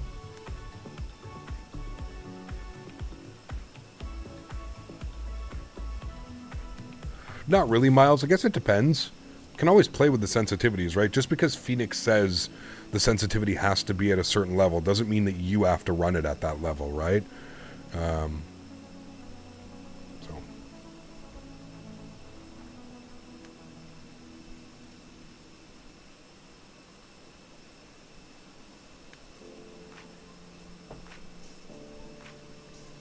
All right, chat, we're boarding the passengers and the cargo now. Fuel truck is done. Get ready to go. Prince's and Hattie B's, 2 must-eat hot chicken places in Music City. Okay. Does it come with a sauce? Nice little sauce. It's Natural Cap. Had half a chicken with her banana pudding. Ooh, man. Yes, sir. That sounds real good. Real good. Change of plans. Doing Oslo to Longyear and then JFK to Oslo. Sure. Sounds like a good one. Would the learning curve from the CRJ to the 7.3 be somewhat easy? I've mastered the fly-by-wire as well. Should be, Steve. Yeah. RJ is... I would say an RJ is a little bit more similar to a 7.3. Just remember that when you jump into the 7.3, it's very hands-on. It's not as automated as the RJ or an Airbus. But you know what, dude? There's so many tutorials. There's so many great streamers, content creators out there that produce great content. Just go and follow one of their videos, man. It's the easiest way to learn, in my opinion. If you got 2 monitors, have your sim up on one, have a stream or a tutorial up on your other monitor. Don't be afraid to pause the video, rewind the video till you feel comfortable, you know? Just took off, might log into VatSim when I land to watch all the arrivals. Sounds good, man. Skyflyer dropping 26 months as a business class member. Huge no floaties to you, my man. Thank you very much, Skyflyer. I appreciate you. I'll go back, man. On the jetway, I can see not Wellington. What else does it say? I think it's an ad for Jetstar. It says Wellington with a pointing to Wellington, and then it says not Wellington, pointing to the airplane. Jetstar, all day, every day, low fares. That's choice. We may fly Jetstar tomorrow, actually. I'll wait and I'll see if that's what they're... I'll see if they do some routing from Christchurch, maybe to Auckland or something. Zircon celebrating 6 months. Appreciate you, man. Huge no floaties to you. Thank you, thank you, thank you. Incredibly kind. I think I have one of these membership milestones as well. I do. Hey, chat, look, I'm celebrating 24 months. Look at me. I'm special. 2 years. Cap, are you doing a toga departure? Yes. Today is 2 toga departures. Hey, Cap, do you think the PMDG 777... Captain Dan, please. Oh, no. Please, please, please. I even took like a solid 2 minutes, Captain Dan, to explain to you that no, it's not. So if you're going to ask again, I'm only going to answer this one last time, Captain Dan. Please, please, please pay attention, man. Just know that I try and answer every single question. So if you're going to ask a question, please just listen in for the answer. No, PMDG has already confirmed that the price will not be that of P3D. You have to remember there's probably 10, 15, 20 times the amount of users on Microsoft as there is to like P3D, X-Plane, all those other simulators, so they don't have to price it so high. They have already confirmed on the forums and through interviews that it's going to be the same price as the 737. So I would expect between $50, $60, and $70 per variant of the 777. Hopefully you listened that time. Just found out that you can do that. Hey, there you go, Zircon, 6 months. Thanks, my man. Appreciate you, dude. Miles celebrating 6 months as well. Huge no floaties to you, Miles. Thank you very much, dude. Appreciate you. Incredibly kind. Thank you, thank you, thank you, man. Wait, you've only been a member for 2 years? Who was here before that? It's a good question. I don't know. I just didn't think to be a member since the beginning. I don't know. When you're back in Australia, check out the Orbex Airs rock scenery. Really exotic place. There's a real-world flights with Jetstar and Qantas. Incredible-looking scenery. Cool. Very cool. I'll definitely take a look at that. For sure. For sure. Half the passengers are boarded, chat. We're waiting for the rest of the cargo.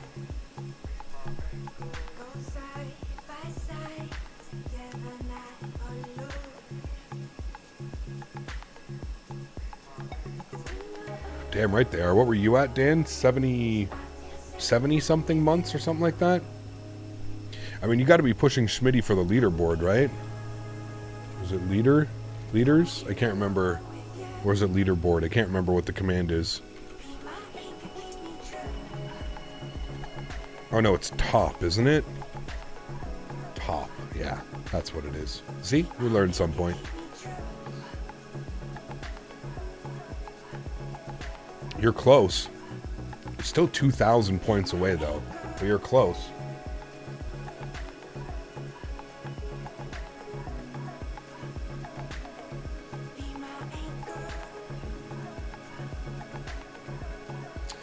I'm about to depart Cessna 700, get a head start so I can judge all the landings. Hey, was that you? I saw you taxiing around here. I saw a business jet coming out of the ramp area. I was going to say something, but I... That's funny. I totally saw you taxiing back here. That's cool, man. Get there early. We've got 51 passengers left to board. 52 now. Sorry. 50. 49.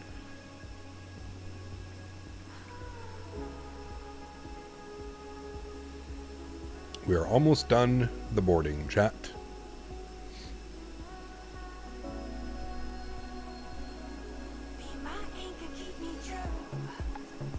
Remember, guys, if you are enjoying the content, don't forget to smash down that thumbs up button. We should be able to hit 300 likes today. I feel like it. We had 350 people watching that arrival into Wellington. So if everybody smashes down the thumbs up button and isn't just a hate watcher in the background, we have great potential to hit 300 likes today, chat. So if you haven't done so, do me a huge solid. Don't be that weird person that watches but doesn't like and like hate watches people. Don't be that weird person, chat, okay? Just don't forget to smash down the thumbs up. I'm a hate thumber. If I just don't use the thumbs up button, Captain. At any rate, I had a beautiful sunrise takeoff out of Boise to Salt Lake City and then a short hop to Denver. Honestly, I should probably stay off VATSIM in the A300 until I'm more familiar with it. I mean, that's a great logic as well, right? I don't think anybody's going to be upset at you for doing that. I think that's probably the way to go, especially if it's causing issues. You're having a little bit of, hey, there's our GA jet. And we are going to be pushing back momentarily here, chat. So let's jump inside the aircraft. Let's start getting some things ready to rock and roll. Upstairs, that's good. That's good. We'll leave fuel pumps off for now. Everything else is looking good there. Good.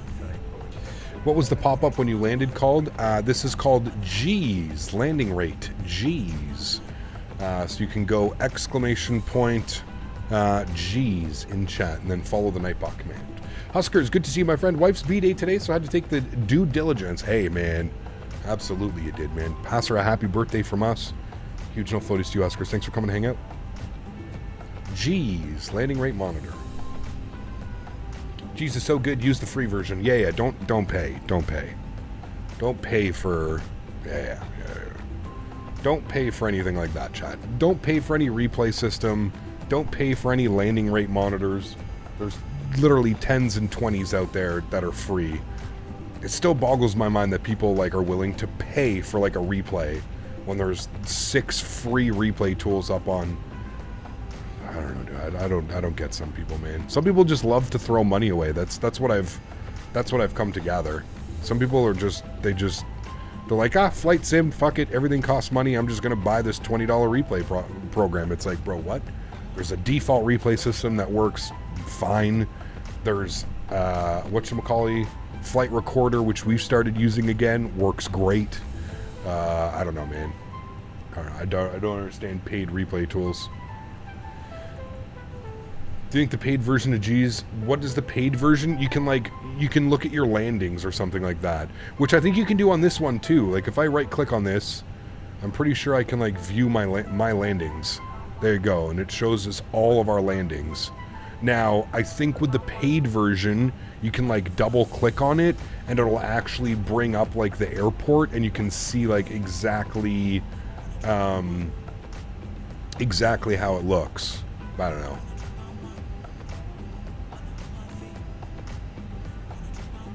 When did we get these? Oh, I wonder if it's calculating all of our replays. I was going to say, when did we get a 319, a 303, and a 291 back to back to back? But they're all at the same time. So it must be keeping your replays? Interesting. Because I think the 229, I think that was our first arrival. Okay, counts the replays. Okay. Because our 229, that was what it gave us the first one. And then these were all the replays that we had doing our replay. Interesting. Okay. There we go.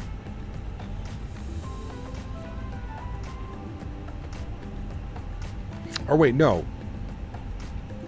When did we start using this? We didn't start using this till the other day. The 109 was Wellington. The 229 was Dunedin.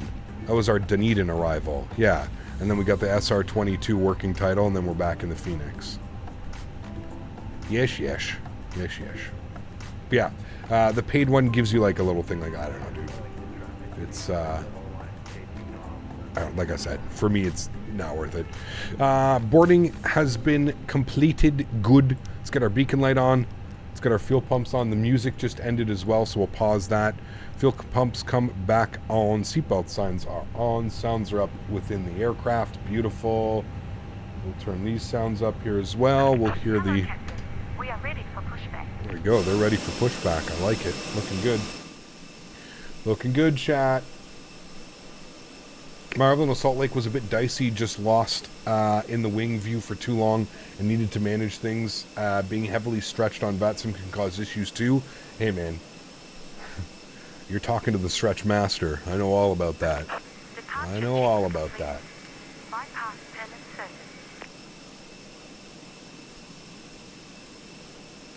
They must have had an event going on, Huskers. Maybe they had the Crossfire event.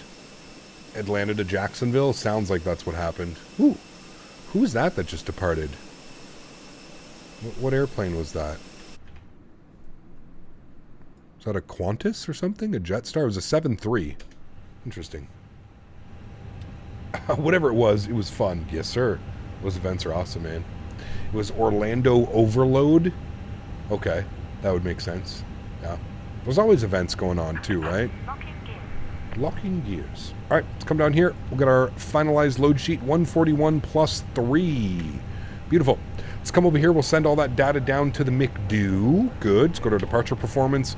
We'll confirm. It says cruise level above. All right, so we're going to go 360. So let's go 360. 380 is too much. We're going tail to the left. Release parking brake. Good. We'll release the park brake. And then performance numbers, we'll go grab those. So we are departing 3-4. Surface conditions are dry. We're doing a flaps 1. We are going to force toga. Packs will be on. We'll sync up load sheet. We'll sync up live weather. And we'll calculate V-speeds. Beautiful. Looking good. 33, 40, 40. 1/up, 0.2. Nothing on the flex. 13,000 transition and 1530 across the board. So bug up 1530, 1530. Good. 1530 on the engine out as well. Good. And then we'll send all of this down to the McDo. Beautiful. All of that will get sent down to there. Beautiful. Engine mode selected, the start position. And we'll go ahead and spool up engine number 2. Enjoy, friends. Cap, what's the website for the iPad? It's part of the aircraft, Darby. So you can put ! aircraft. It's not a standalone thing. It just comes with this airplane. Velocity, Virgin Australia. Ah, cool. Is he going over to Australia?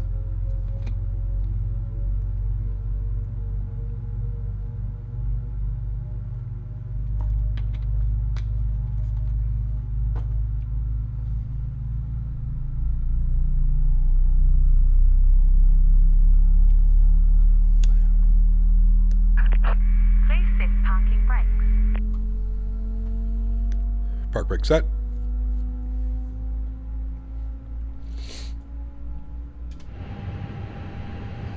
All right, looks like we've got a good start on engine number 2.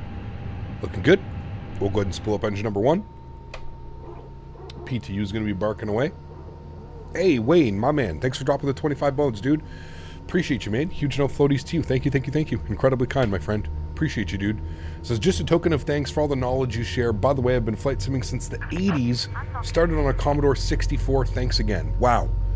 That's incredible, Wayne. Appreciate you, man. I highly doubt you're learning anything from me then, Wayne, but I'd like to think maybe you are. Maybe. Who knows, right? It's all in good fun. Thanks so much for support, Wayne. I appreciate you, dude. That's incredibly kind. Guys, please show some love and chat for Wayne dropping the $25 donation. Thank you, thank you, thank you, man. But to take off in Queenstown, take care, man. Right is clear.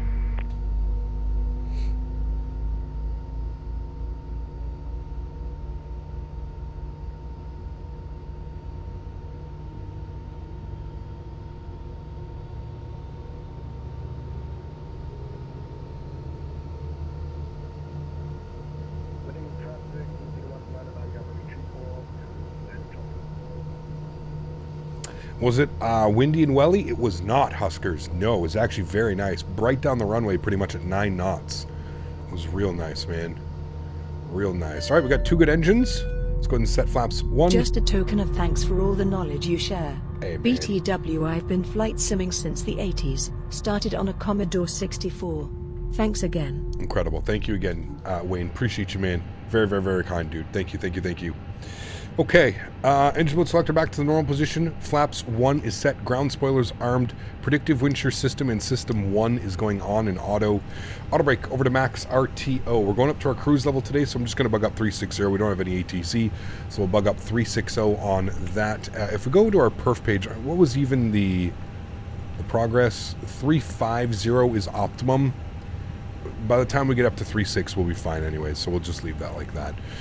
Performance numbers, we'll leave those blank. Cool. Let's go park brake off. We'll start our taxi. Up 0.2 on the trim value, so we'll call that good right about there. The landing was a good landing. I do agree with you. I think, you know what? It's crazy. Both of our landings this week into Wellington have been great. Both of them. So I'm going to take that. That's for sure. Our landing the other day with those spicy ass winds. So first we see was also a Commodore 64. Damn, that's crazy, man. I don't ever remember that. Like I said, for me, I think it was the first one that my dad ever got for me was the SNES, but I obviously remember, I don't know what systems were prior to that, but I remember the SNES was like the first one that I ever got. And then after the SNES, it was the Nintendo 64. And then after Nintendo 64, it was Sony's and PlayStation's. Those were the, that's kind of how my... Now, keep in mind, I was born late 80s. So, I am not old enough for those ones, but... You smoked that landing into Wellington last stream with those gusty winds in the 30s. That was beauty, man. Absolute beauty. I love this airport, dude. It's if there are like 2 must-have airports in New Zealand that I think you should own and fly in and out of, it's Wellington and Queenstown. Those are the 2 airports that I'm like for sure you need to get both of these airports and fly in and out of here. APU's off, APU bleed is off, good. Nose light is over to taxi, good. Put it this way, what's the first computer you owned that had a keyboard? Oh, I don't know, dude. Something in the 90s. And it was probably like my dad brought it home from work or something like that, you know what I mean? My dad was all into the tech stuff the way that I was. So I'm sure it was something that he brought home from work. One of those like big square boxes, you know? And then the monitor sat on top of it. Like, dude, I remember him getting home internet and it taking, I don't know, 2 minutes to load a page. Like, you would go to like Bing or whatever the provider was, and it would literally be 2 minutes to load like anything. So, and you'd turn the monitor on, it would like make this crazy ass noise at you. You'd think you were about to blow up. Remember that? Tube. There were the big tube monitors. Landing lights on. Strobe lights on, wing lights on. If I can hit it, good. Nose light on to takeoff. Good. Wellington traffic. Air New Zealand 605 lining up runway 34. Wellington. Cap, there's a highway next to the runway. Yeah, it's over there, I think, isn't it? I saw some cars going around earlier. When I started, dial-up was anywhere from 11 to 30 characters a second. Jesus. Porn was painful to download. I know you were all about that, Mr. Barry. Dan was hosting all the porn in Canada. It was being hosted out of Dan's computer. Oh, man. If you downloaded porn in the 90s, it came from Dan. Good old Daniel. Alright, chat, we're blasting out of here. Really not sure if I'm able to enjoy a big event on VATSIM. Feel like excessive amount of traffic would just kill the performance for me being in VR. It could, Tom. Yeah, it could for sure, man. There's the cabin. Let's get the hell out of here. Wellington traffic, Air New Zealand 605, departing runway 34 Wellington. Joystick cam's going on. Enjoy the departure, my amigos. Throttle's up to about 40%. Got the chrono on. Let's do it. Mantoga SRS runway, auto thrust blue. Slight nose down pressure on the side stick. Takeoff power is set. Airspeed is alive.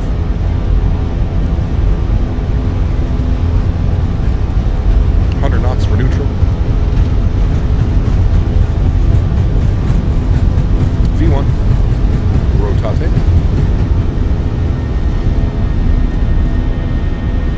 Positive rate. Gear up.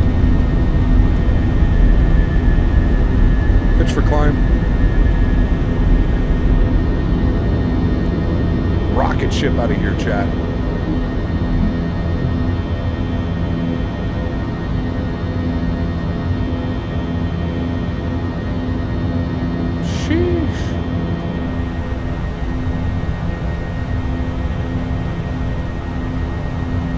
Throttles to climb. Ooh, my goodness. Sex. Sex in your eardrum, chat.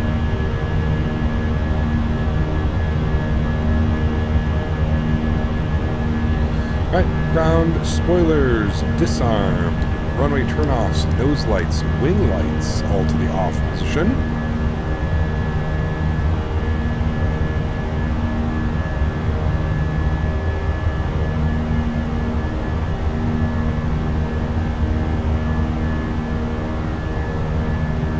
Flaps clean. I believe there's a 210 knot restriction, but it's only till the first waypoint here, which we're going to pass momentarily.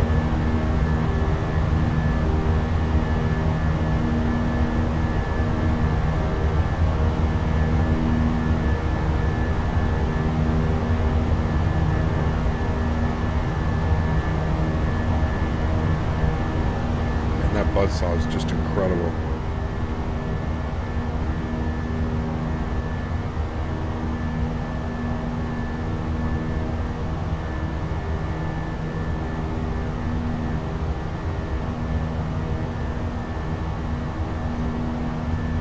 Do you have any idea why my cabin mech and Fenix sounds don't work? Your cabin sounds don't work? I have no clue, man. Haven't a couple people been mentioning that as well? You may not be alone, aviation crew. Are you on the Fenix Discord? I would suggest hitting up the Fenix Discord if you're not, and they may be able to explain, give you a little bit of a better explanation of what's going on.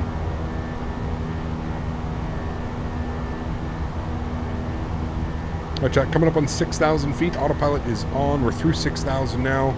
Bring you guys back up into the flight deck.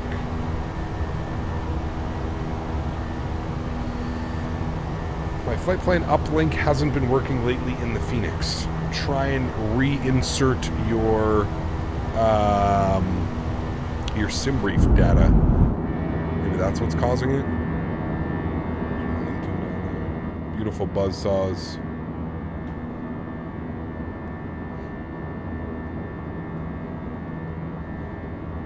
Cav, what's up, my man? Good to see you, dude. Welcome back. Hope you're doing well. Happy Sunday, man.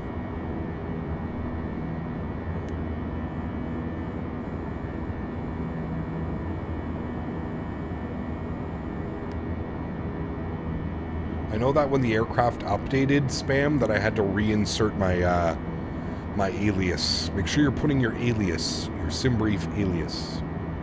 Matthew, what's up, man? Good to see you, my friend. Good morning to you, sir. Almost at that 2-month mark now from the PMDG and the 777. Yeah, midway through May, Thomas. I think it was like May 14th would have been 2 months or something like that. What app do you use for Microsoft AirAx? Navigraph. Navigraph Hub. Doing all well, man. Happy Sunday indeed. Vegas is getting closer. Are you going to Vegas this year, Kev? Think I'm going to have to go to the Indy Center now. Can I get an Oscar Mike? Maybe. Depends.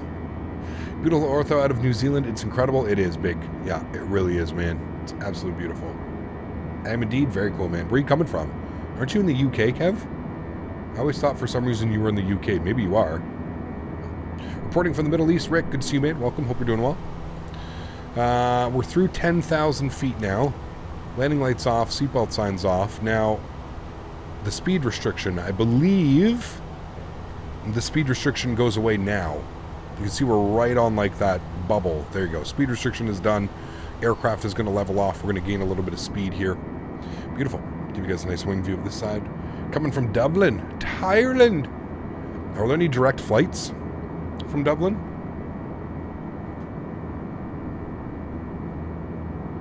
Get ready for a culture shock. Well, especially if he's never been.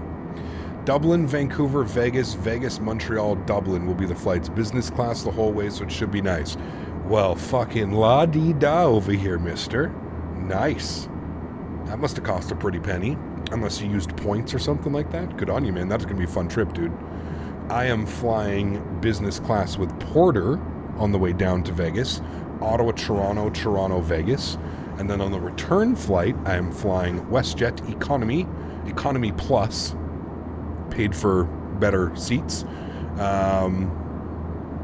Going Vegas, Calgary, Ottawa is the plan.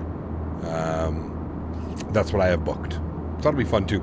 I get to fly on Porter's new Embraer E2s. I think they're like one of the only North American operators of the E2 right now, I think. So it'd be cool to get some pictures. It'd be cool to fly on the airplane. And it'd be cool to take in Porter, a little bit of a longer experience with Porter. So I've heard great things, dude.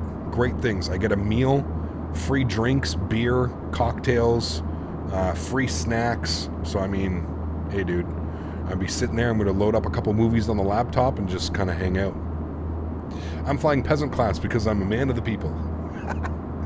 Kev, did you put any upgrade offers on WestJet? I did, Beaver. Yeah, I put in an upgrade because I'm doing...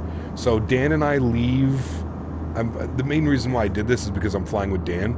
So Dan and I leave Vegas on Tuesday evening, I think at like 6 o'clock, 6-something p.m. We leave Vegas, and then I put in a flight request upgrade because I have a red-eye overnight. My flight leaves at 1 a.m. Alberta time and arrives in Ottawa at 7 a.m. So I put in a flight upgrade request. It was $200, $220, I think. So I put in a flight upgrade request from the Calgary to Ottawa flight. 5-hour flight, $220, gets me in business class. I don't know, I'll take it. It's a lot, but it'll probably get accepted because it's a red-eye flight. I kind of just wanted to get it accepted. Please do keep in mind, I don't, like, these tickets are paid for, right? Like, I don't have to pay for the tickets. So for me, I can convince myself to spend $220 on an upgrade because Thrustmaster covers the other expenses of it. So that's usually the only reason I do bid upgrades. If I was paying full price for the tickets, probably wouldn't take a bid upgrade. I'd probably be fine with it. But because Thrustmaster does cover the airfare, I put in a bid upgrade and then I'm okay with, you know. So that was mostly the flight time. Yeah, it's 4 hours and 40 minutes, I think is what it is. Or maybe it's less. I think it was 4 hours and 40 minutes. Let's check WestJet. Let's check the app. Let's see what they say. Surely you can expense a trip as a business expense? Absolutely, Thomas. And there's also that aspect of it. Absolutely. Also, I put it on my American Express, so I get all kinds of points as well too, right? That go towards that. So Yeah. I have a 3-hour layover in Alberta, in Calgary, and then my flight leaves at this one, please. My flight leaves at 1 a.m. Alberta time, and it gets me home at 7 a.m., 6:55 a.m. The flight is... Does it not say how long the flight is? Doesn't say how long the flight is, which I find is a little bit weird. Well, that one does. Duration 2 hours and 47 minutes. So what is the other one? Connection time, okay. Doesn't say how long the flight is. But you can do it. It's almost 5 hours. 4 hours and 52 minutes. I got an hour and 50 in Vancouver with a sweet 14-hour layover on the way back in Montreal. Hoping to visit the city for a bit. Nice. Very cool. Definitely, man. Yeah. Thinking of putting an upgrade request from Winnipeg to Vegas, but it's like $300. Is it worth it? That's the big one. Is it worth it? Depends, man. If you've never gone in business class, I would say maybe try it for the experience. That is quite a bit, though. I wonder why it's so much from Winnipeg to Vegas. Interesting. Johan, thanks so much, man. Dropping the 140 South African ZAR. Huge no floaties to you, my friend. Thank you very much as well, Johan, for the continued support of the channel, my friend. Incredibly kind. Thank you, dude. Appreciate you. Thank you so much. Guys, let's get some love and chat for Mr. Johan. If you got the no floaties, let's spam them. Thanks, buddy.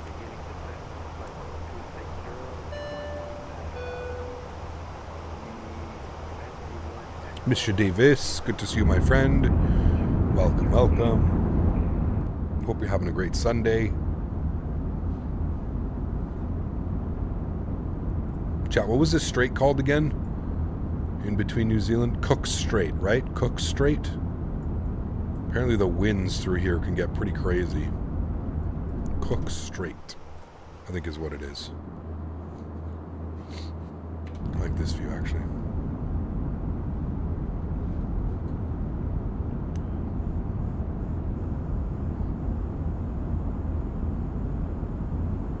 Somebody said there was a cool airport over here as well. Marlborough or something like that.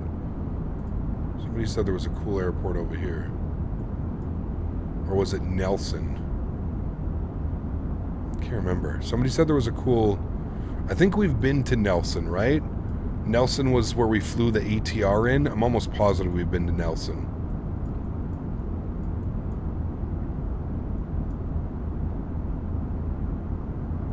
Can't remember. Somebody said there was a cool airport over here. Blenheim? Woodburn, maybe it was talking about? Woodburn?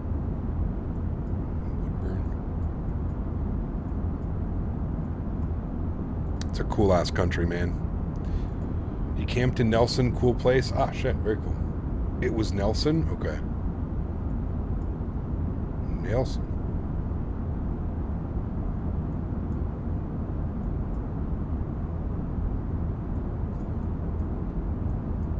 I gotta visit New Zealand one day.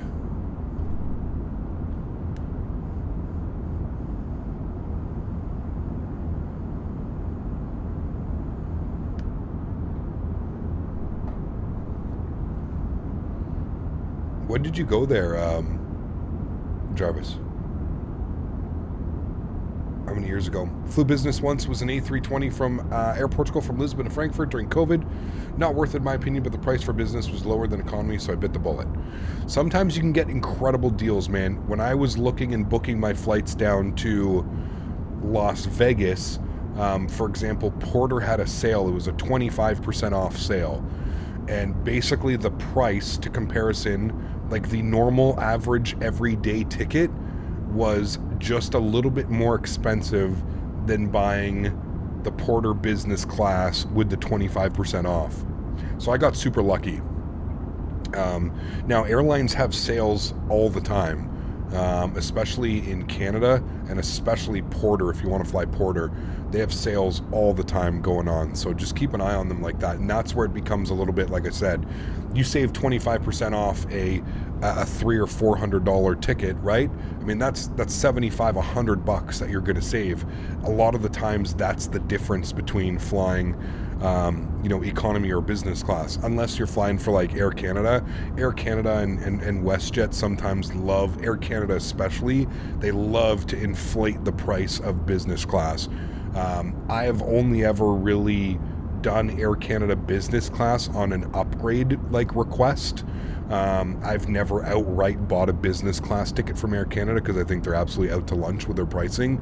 Like, why pay $1,500 for a ticket when you can pay $300 for the same economy ticket and then put an upgrade request of like $150 and get your business class seat? So it also depends with Air Canada. Air Canada is difficult to get the upgrades because Air Canada gives away, they're kind of like United and some of the other American, where if you have status with them or you're a certain card holder, you can get the business class upgrade for free.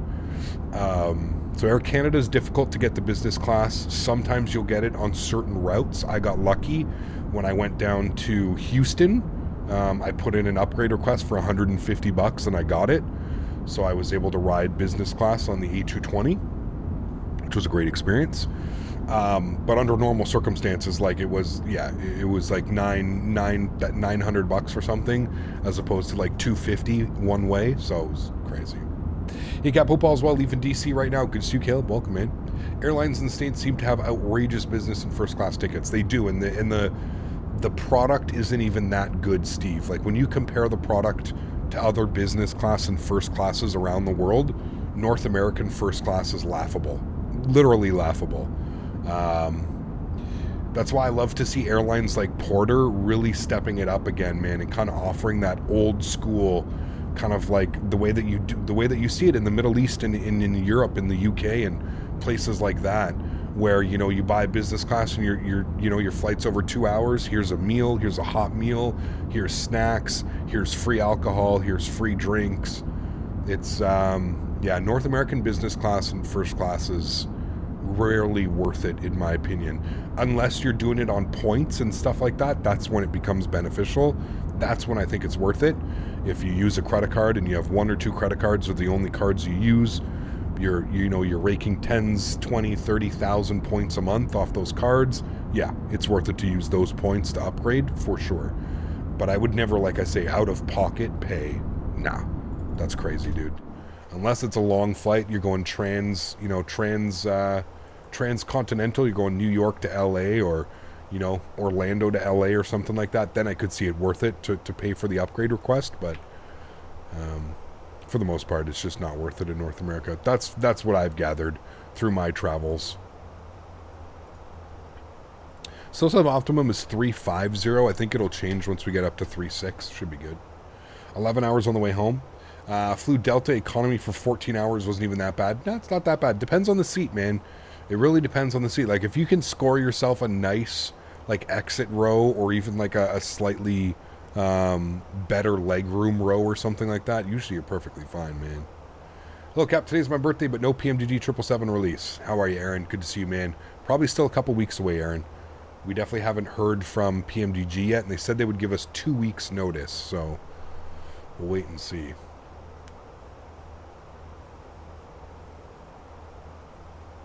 Sounds good, Mark. Have a great walk, man. JetBlue is one of the few that has a good business. There's a few out there, man. Like I said, there's a few, dude. To answer your question earlier, I was in New Zealand for about 3 to 4 weeks at the end of 2015. Jeez, dude. I mean, I guess you need that much time to take it all in, right? That's the reality of it. Sirens of Upper Midwest, thank you very much for your business class subscription. Welcome aboard, my friend. Huge no floaties to you. Thank you very, very much for your support. Incredibly kind. I do appreciate that, man. Thank you, thank you, thank you. Got a window seat, sat with my mom and dad, so it wasn't that bad. There you go. Yeah. Yeah, it can always be a little bit weird when you're sitting beside a stranger and you're very much like this the whole flight, you know what I mean? Because you don't want to push into the... But if you're sitting with someone you know, you can kind of just, like, you know, move over, put your arm on them, lean on them, you know. Can you mute V-Pilot? Is there some Brazilian people on Unicom talking nonstop in Portuguese? Yes, Andre. Go to your your sound mixer here. Go open up volume mixer and find whatever the hell it's called. You should see it on there somewhere. Find that on there and should see V-Pilot and just turn it down. Honestly, it wasn't long enough. Could have done another month. Jeez, dude. Thanks for support, Sirens. I appreciate you guys. Let's get some no floaties in chat for Sirens, the newest business class member. Appreciate you, man. Thanks so much for your support. Pretty day in New Zealand? It is. Very nice. Very, very nice.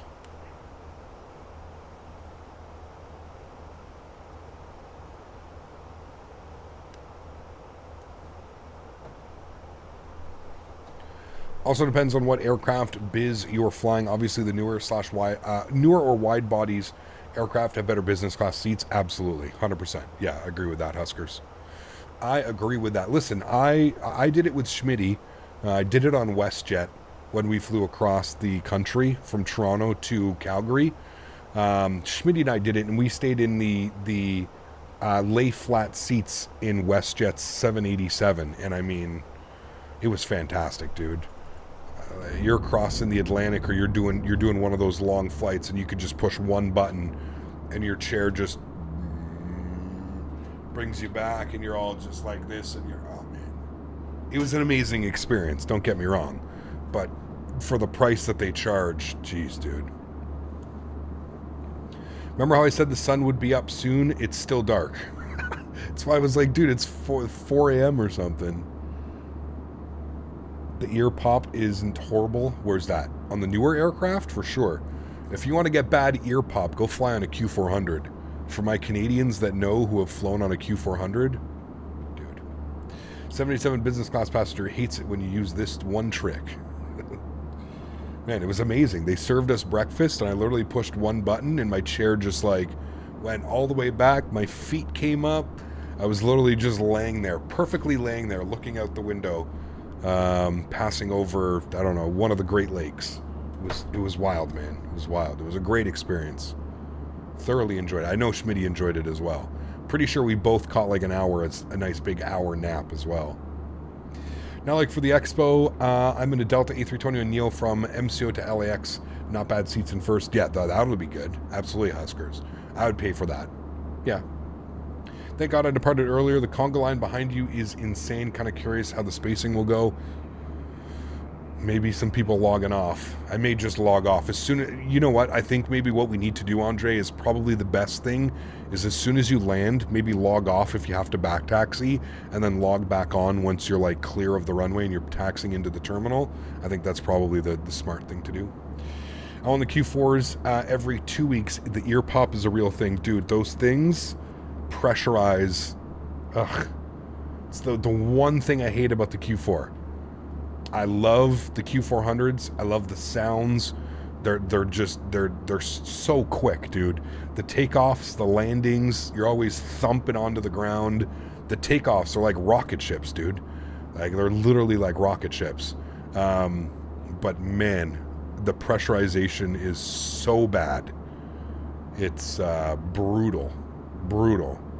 You get off an hour flight, a 2 hour flight, and your ears are just constantly chewing gum or stretching your jaw. I just flew Frontier, and the crew in the plane is great for the price, but the people on the plane, like the lady who spilt milk down the seat and onto my backpack, is an issue. A321 Neo, damn, that sucks. I have 80 miles on you, shouldn't be an issue. There you go. Okay.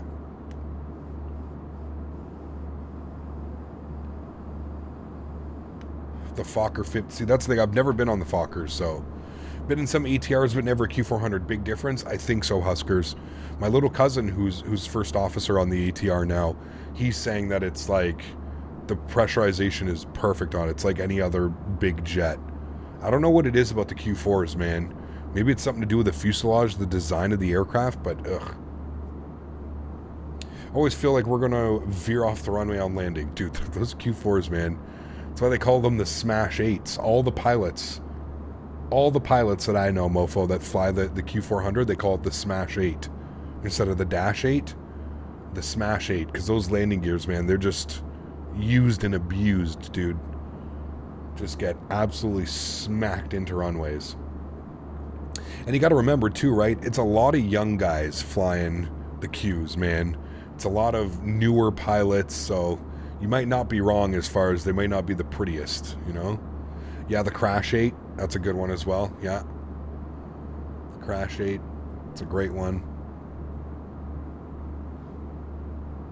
The RJ145 is the best regional jet. 1-2 config, so you get a window and an aisle seat. Yep. Well, I'm looking forward to flying Porter because they don't have any middle seats. It's a 2-2 configuration. So super excited about that one. That one should be nice. And because I'm flying up in business, fuck, when I was looking at the seat map, it's like nobody's on the flight. So I'm hoping I end up having an empty seat beside me up in business because that'll be even better.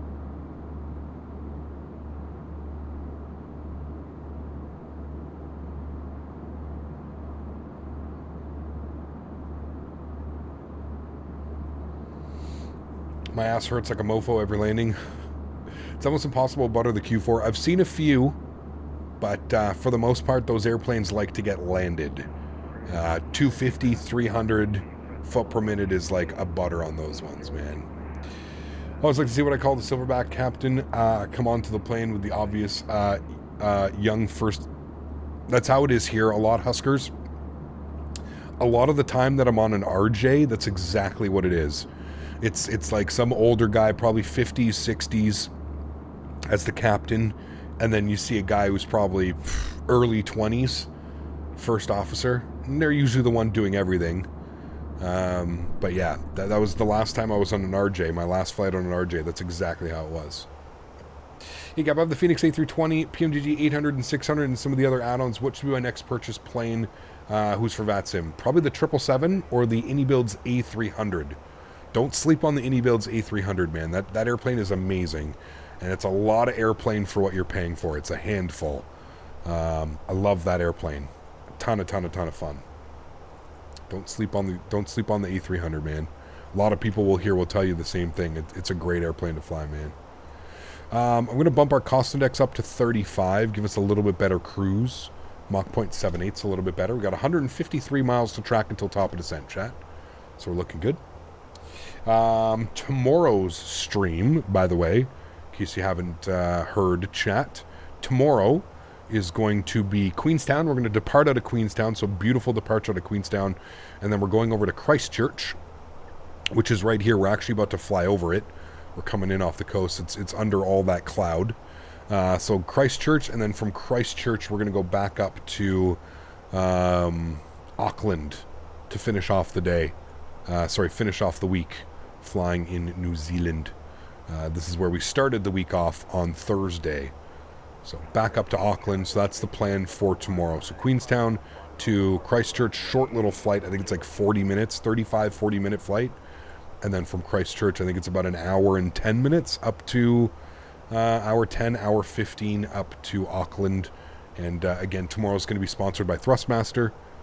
So that'll be fun. That's planned for tomorrow. I'm leaning the A300 next myself. Learning it? Yes, absolutely, for sure, man. The Mad Dog's okay. Yeah, if you want something, Mad Dog. Me, personally, I prefer the A300 over the Mad Dog, but that's just me. You are correct. There's nothing wrong with the Mad Dog. It is a great airplane if that's what you're interested in as well. It can be some fun to fly. Look at us, chat. Beautiful. Let's get some tunes bumping here for next little bit.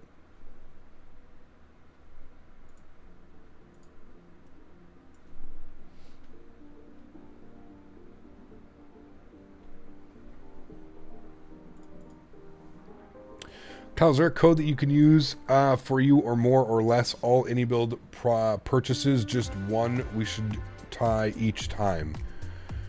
No, because you have to put like a reference.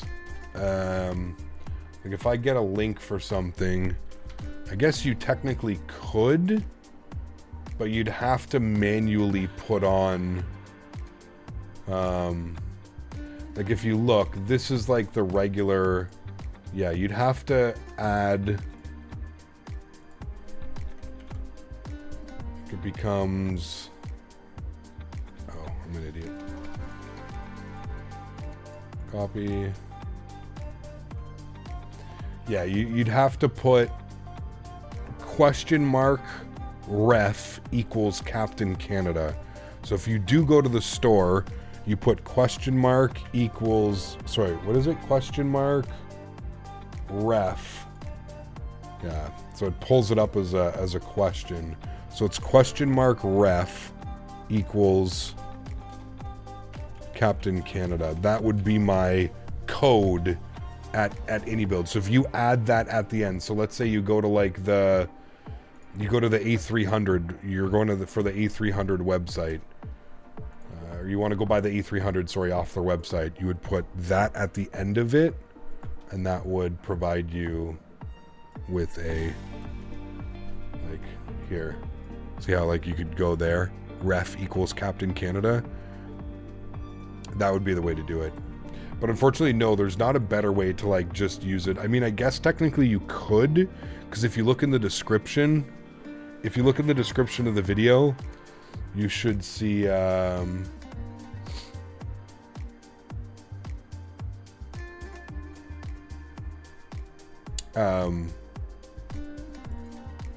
if you look in the description of the video, you should be able to see one.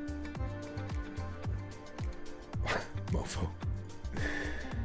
That's the, isn't that the finale? The show finale?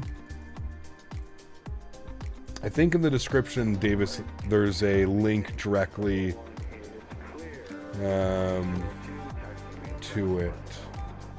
Yeah, so if you look in the description, the second paragraph, says, want to grab some great studio airplanes for sim, use my link for great deals at AnyBuild store. And then there's an anybuilds.com collections I scene reference, and then for the airplanes, reference equals Captain Canada. So yes, there is one.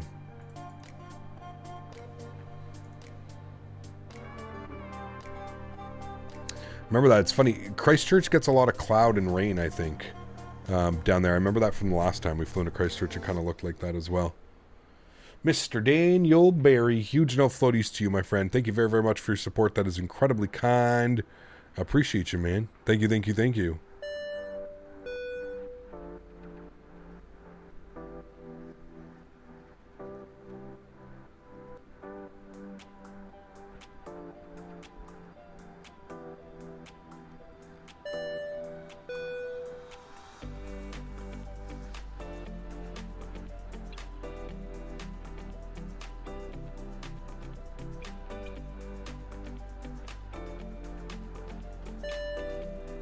Dadyberry coming in, the finale, but also in a couple other episodes. Oh, okay, the finale was so good, man.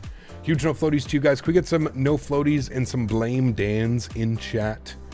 Blame Dan. Coming in with the 5 gifted members. Thank you, Mr. Barry. Appreciate you, my friend. Any Shamrock ops planned? It has been a while, Craig. You're right. Not this week. Not next week. Maybe the following week. We'll see. But if not, I'll put it. It's definitely on the top of the list. It's because whenever we fly into like Ireland, I always think to fly Ryanair in the 7-3, so.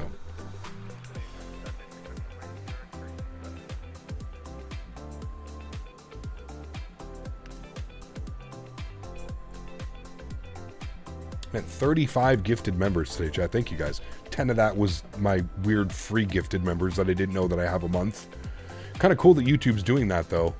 I wonder if you have so many members, you get like 10 free members a month or something. Are we back in the States after tomorrow's stream? Yes, next week we'll be back. So Thursday's stream will be in North America. We've got a pretty busy week, man. We're taking a look at the new, what's that new scenery that came out kind of in the middle of nowhere in the Midwest? Branson, Missouri. Isn't it Branson? Yeah, Branson. We're going to check out Branson. Halifax got an update as well. So I think Thursday evening stream, we're going to do Toronto to Halifax, which is about a 2.5 hour flight. So Thursday evening stream, we're going to do Toronto to Halifax, take advantage of the Canadian ATC. Thursdays in Toronto. Springfield, that's the one. So maybe we'll do Springfield on Thursday. I don't know who flies there. Southwest? Who flies 7-3s in and out of there? It's got to be Southwest, right? So So that's the plan for Thursday at least.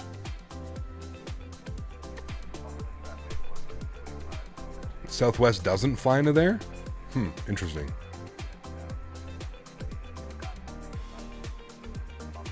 Hopefully we have K-Pi as well. My autopilot just kicked off because of some weird turbulence and now it won't go back on. Jarvis, go full down on your stick and then full up on your stick. And then try and put it back on. Delta Connection, Springfield in the CRJ. Probably Southwest, otherwise Allegiant in the Fenix. Well, we're going to be in the 7-3. Alright, what's the iCow code, chat? Let's go look right now. Let's see who's flying in and out of there.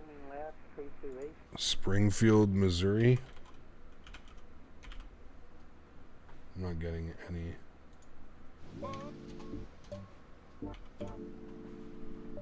Springfield, is it KSPI?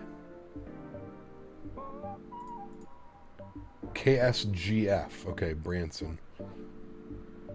Departures. Who do we got? We got Allegiant, American, United. Oh, it's all fucking ERJs, dude. Ugh. Why? It's all RJs. It's all fucking RJs. Ew. Maybe we're skipping this scenery, chat. It's all fucking RJs, man. I don't want to take the RJ out again. We just did that. Ugh. RJ's in Allegiant. Yeah, Allegiant was flying the 319. We could do it in the 320, of course. It's not a big jet airport. No, apparently not. But come on, there's no 7-3s? You'd think like a Velo or something. Some random ass. Somebody would fly into there with something. Sun Country flies 7-3s seasonally. Yeah, not right now, though. Unfortunately. I guess we could just do a Sun Country charter flight. That's an option, actually. I'll keep that option available. That didn't work? Very weird. I'm not quite sure.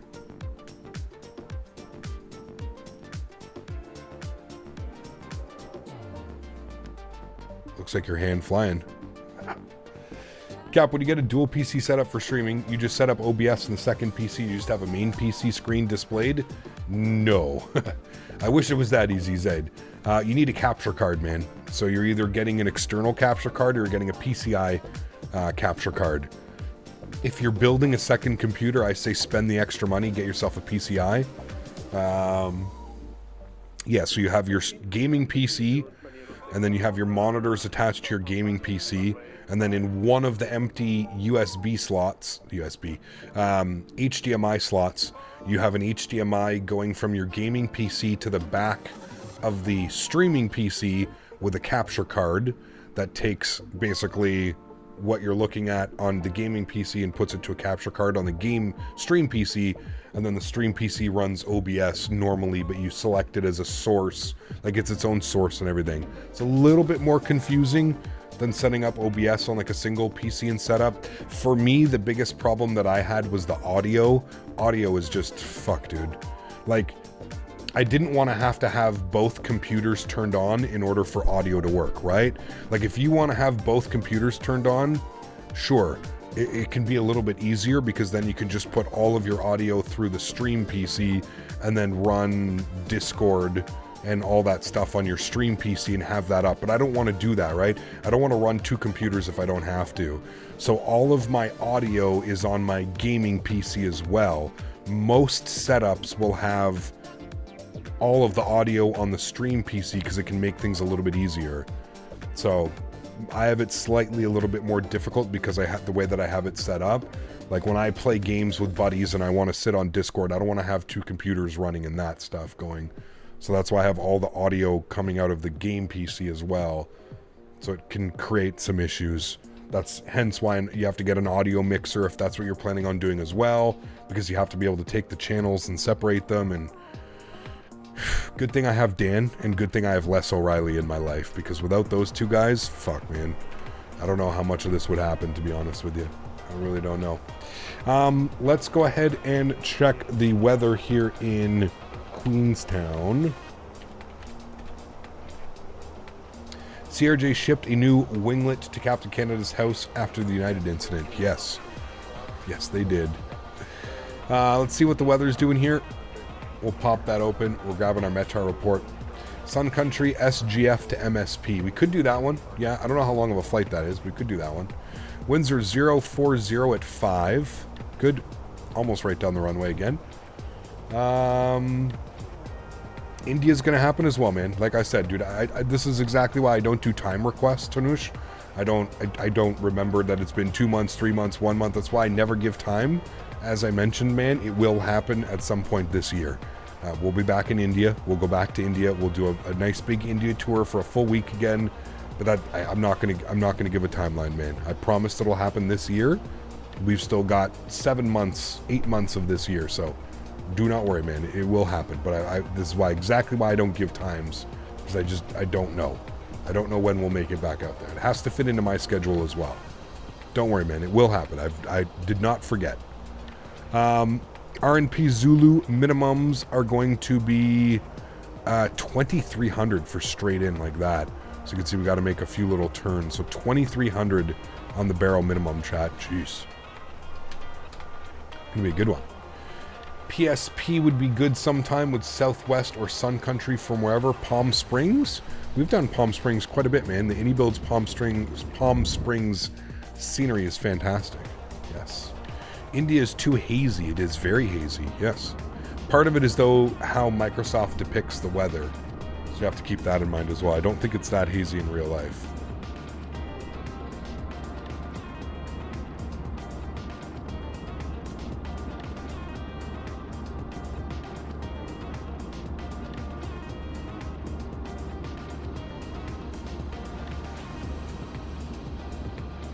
KSRQ Sarasota Vertical Sim. It's a good one too. Yeah, absolutely. I'm really hoping his K-Pie is ready. Clearwater. Maybe we'll get them. Now it's hazy as X-111. Good Lord, remember how hazy it was? Can't remember. Like, I only remember flying in India last time we flew in India, and that was when we flew in Microsoft, and every approach, yeah, it was like barely see the runway at like 3 to 4 miles. Breedoc K-Boss. He makes fucking scenery too. Jesus. That's sad. I didn't know he was making scenery. I thought he was just making shitty airplanes, but he actually makes scenery too. Fuck. That's brutal. Man, that Xbox crowd really gets worked over, don't they? Sucks, man. Every city in India has a smog layer in my route trip. Yes.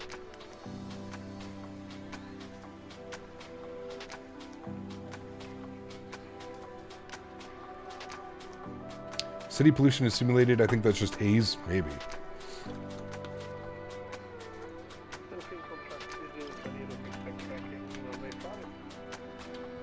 Right, Mopar. It was hazy without the weather add-on all over, so if you didn't have it, the vest preset, it's an active sky. Got you. Okay. Cap some Key West stops, maybe PBI to Key West. That'd be fun. Yeah, we'll see. We haven't been to Key West in a while. We'll be in the 7-3 next week. We could take the 700. I think the 700 goes into Key West, doesn't it? Doesn't Avello do some Key West stops? I don't know. All right, chat. We're going to open up chat here for everybody to come and say hello momentarily. We're going to be starting our descent into Queenstown. It's going to be absolutely epic.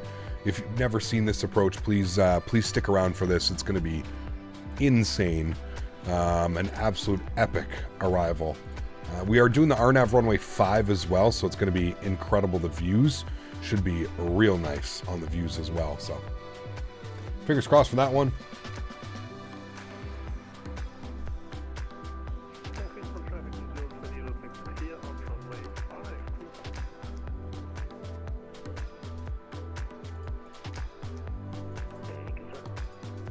$700 goes there? Okay. Cool. Top of descent is in 33 miles. We don't want to miss that. We'll just hang outside here for a little bit longer. 33 miles. And again, thank you to all the members for showing up today. Really do appreciate it, man. Thank you guys for hanging out. I hope you enjoyed April's member stream. We're going to have another another April stream. Another one in May. What's the month look like next month? May, the last Sunday is going to be May 26th. So exactly 4 weeks from today, we'll be doing that, our members only stream. And then, of course, I'm away in June, from June 19th to the 25th, almost 1 week, 6 days. I will be in Vegas. So we actually may get it. I'll be back on Tuesday. We'll probably do one stream on Thursday and then back in Saturday, Sunday. So we may actually get a member stream again in June. We'll see. We'll see how we're feeling, but we may actually get one in June as well. Just realized it was a members only stream. Yes. Members only stream. I suggest turning terrain callouts off, FYI. It would not shut up when I flew this A320 yesterday. Yes, I agree. Probably good we'll turn them off right here. If you're all looking terrain, turn that off right there. That should stop it from doing it. Getting a new all-in-one with a display screen for around $200. It looks sick. It's called the NZXT Kraken Elite. Yes, those are very nice, Aid. Yeah. Really good cooling on them as well.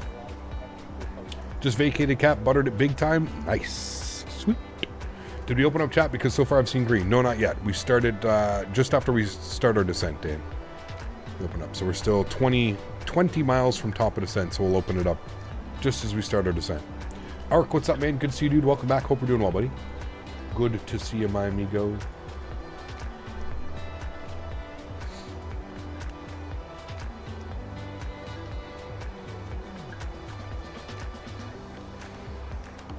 I have not watched Masters of the Air. No. I have not. Sun Country started a new charter at MSP to EAU, Wisconsin. You should try that sometimes. Just flew the Zebo today. They should do EU to LAS. I think it's some record or something. Where is that? EAU. What is that? Cap, do you view your charts on a separate monitor or do you use the same PC? I use the same PC. And I used to use an iPad. I had an iPad mounted right here like they would in like this one is basically. I used to do that. And then chat started requesting that I show. People were having a lot of questions about like Navigraph and what I was looking at and how to read charts and how to find certain things. So I started just using Navigraph on here. And now my iPad sits right here just doing absolutely nothing. So yeah. Eau Claire. Interesting. Okay. Do we have any scenery for it? I don't know.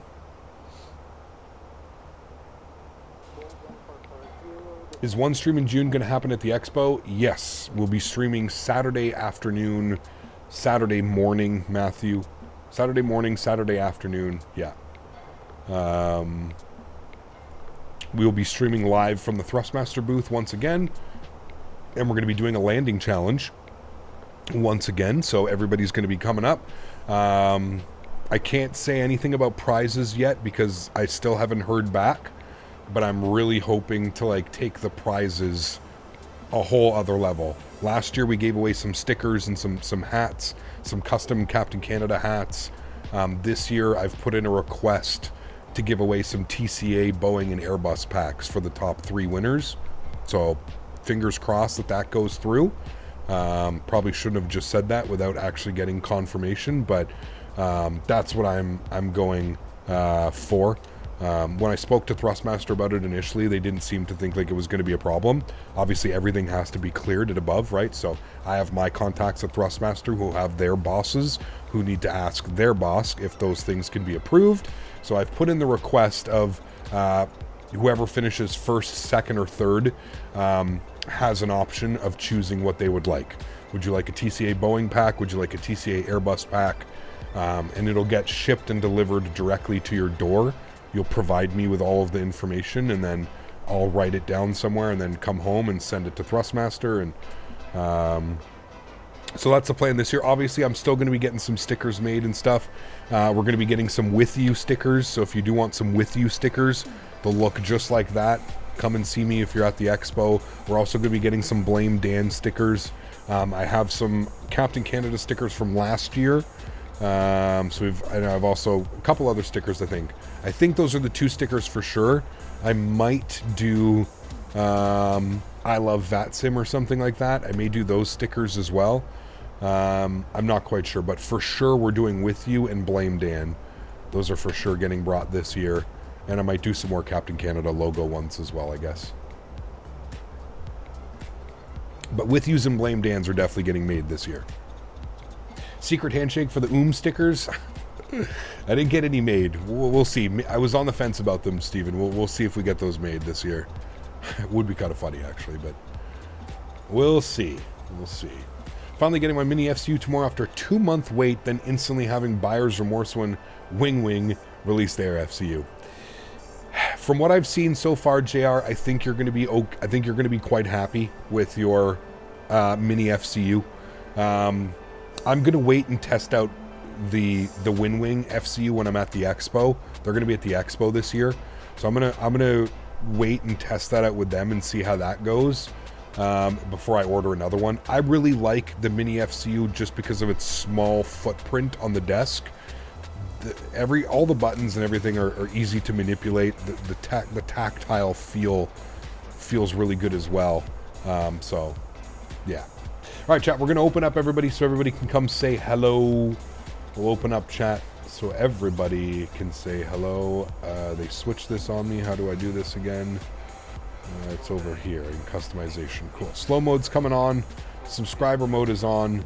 And we're going to open up chat again. One last time, thank you, members, for all of the continued support of the channel. Appreciate you guys, man. No other and better way, in my opinion, to give back than have these members-only streams. So I hope you enjoyed this month's member stream over in New Zealand. Pretty cool that we get a member stream in New Zealand. We did the community fly-in yesterday as well, and then flying the A320 today and tomorrow in New Zealand. So thank you, members. Appreciate you guys. Next month, 4 weeks from today, it'll be May 26th. Will be the next members only stream. I will open up the floodgates. A lot of people are members. It's not like before where a lot of people weren't members. So there's going to be a few people, but most people are members at this point, I think. So Leonard, good to see you, man. Welcome back. I'd be single again if I had full-size Airbus panel. Yeah. How do I work this thing? I made it hand flying and all. There we go. Nice, dude. It's the beauty about Airbus, right? Just follow it. Mike, what's up, man? Good to see you, dude. Welcome back. Hope you're doing well. Good to see you, dude.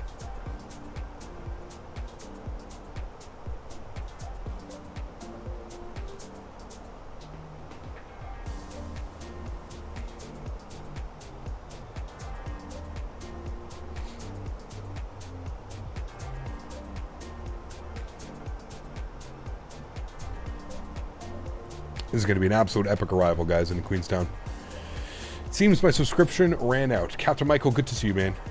Good to see you. Well, if you hang out in stream, man, there's a bunch of awesome, generous people that gift memberships. So, Strody celebrating 23 months. One more month till he earns his Captain Canada official Maple Leaf. Huge no floaties to you, man. Thanks for support, dude. Appreciate you, man. Thank you. Incredibly kind, man. Cap, how as I wished I was going to the Expo. Maybe someday, Ray. Maybe someday, my man. The beauty of the Expo is it's every year, Ray. And the cool thing also, they're going back to the... they used to announce where the next Expo was going to be at the end of every Expo. They're doing that again this year. So on the Sunday, there's like a little closing like ceremony type thing where they thank everybody and, they reveal the attendance and everything else. They said that this year they're going to announce where the next Expo is going to be. This is the third year in a row now where it's kind of been like West Coast, right? We had San Diego, we had Houston, and we had Vegas. So they've stuck to like the West Coast. I could really see it going more central. Chicago, Atlanta, St. Louis. I could see it going back, or even going all the way East Coast, going to Orlando again. Up in Bradley would be cool. Bradley International Airport, that could be cool. BDL, that's where the first ever event was held. I could see them going back to BDL as well. Would be a cool little thing. So we'll see, man. Thanks for support, Ray. Appreciate you, my man. Mofo coming in with the 5 gifted members. There you go, man. 5 more memberships to the channel. Huge no floaties to you, Mofo. Thank you for the support, my man. I appreciate you. That is incredibly kind, dude. Thank you, man. Thank you. Nashville would be cool. Nashville would be cool. Yeah, Nashville would be sweet. I don't know about... The thing is I think they're really starting to like target like aviation or like, you know, flight or like NASA or something like that. You know what I mean? But yeah, you know, I jokingly was speaking to Evan and I just said, as long as we don't ever go back to Houston, nothing against Houston, but dude, that fucking weather, end of June into July weather in Houston, that's not nice, man. That's just fucking, bro. It was so hot. And like, when I mean so hot, I mean like hotter than the Caribbean, more humid than the Caribbean and any of those other places that I've been.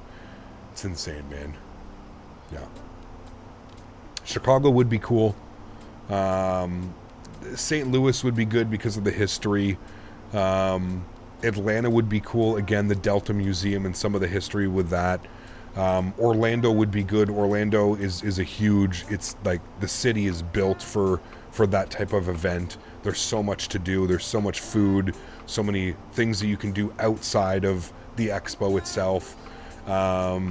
Like I said, up in Bradley would be cool. I know that they were like toying with the idea of possibly doing, what's outside like New Jersey there? Atlantic City. They were talking about like Atlantic City as an option. I don't think you're ever going to see it in like super made like New York, Boston. I don't know if you're going to see it in those types of cities. It's just too expensive.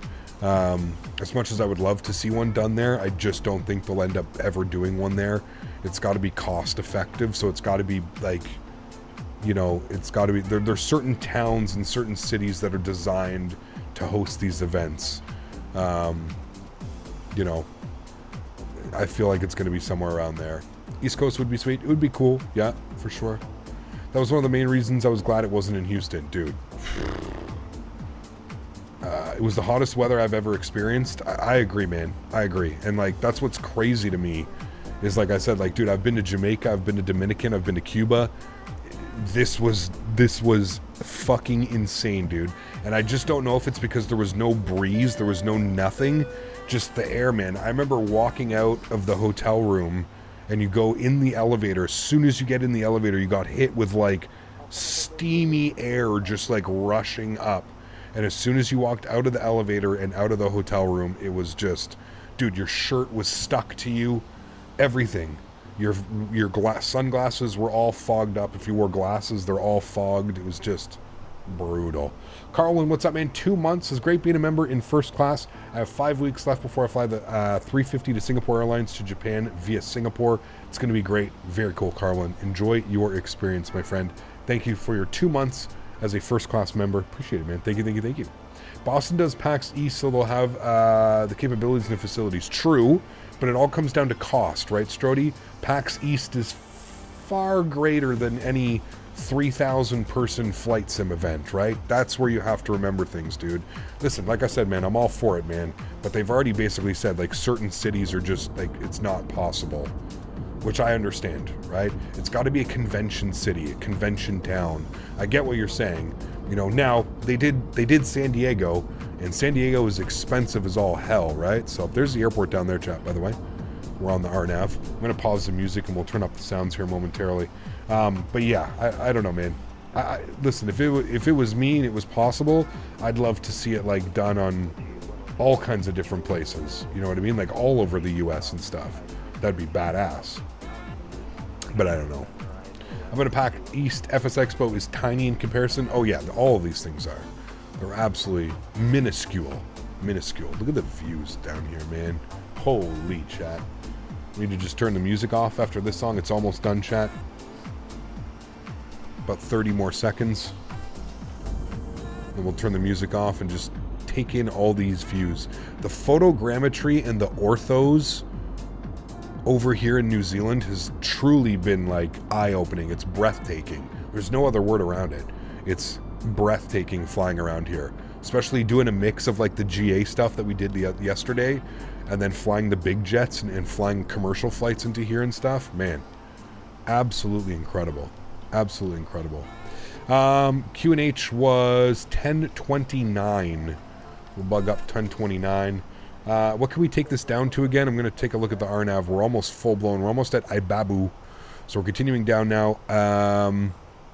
Looks like we want to take this down to 3,100 feet is what we're going to bug in, chat. And then at 3,100, we'll take control of that. So good. Look at the visuals out here in front of us. Look at this. It's absolutely insane. Music's off. I'll turn the sim up here so we can take it all in. No Lord of the Rings tower anymore. Nope, all gone. Got a lot of traffic coming into the airport. Good. Well worth a 13-hour flight from London. Dude, I wish, man. You know what? That's actually a good idea. If I were to ever do this, like fly down to New Zealand or something like that, I think that's a great idea to kind of separate it, right? Get like a 10 to 12-hour flight in one day, maybe spend a day or two visiting somewhere else, and then do the flight over to New Zealand for another 10 or 12 hours or something. It's actually a great idea. Never thought about splitting it up like that. That would be nice. Very cool visuals. Oh, it's beautiful, man. It's absolutely beautiful. So we're basically going to fly like this, chat. We're going to fly right through this mountain range here, and then we're going to be, I think we come out over here, and then we fly back down through the river here, the valley, the lake. Imagine doing this flight in real life. You got to do this. Shit, man. These were your views off the left wing. Watch this turn coming up here. Imagine these were the views you saw. IRL, it's just as amazing. I do it 2 times a year. That's one of the best. Man, crazy. You could probably do a good split in Dubai or somewhere else around there. Yeah, but just for me to get to Dubai is probably like, I don't even want to know how many ridiculous amount of hours.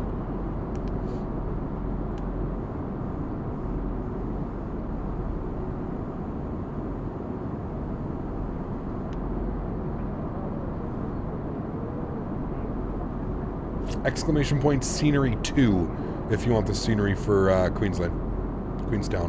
I did it again, man. I'll get it at some point, chat. No problem. Queensland. Switch from the captain view to the FO is pretty cool. I love the new experience. There you go, man.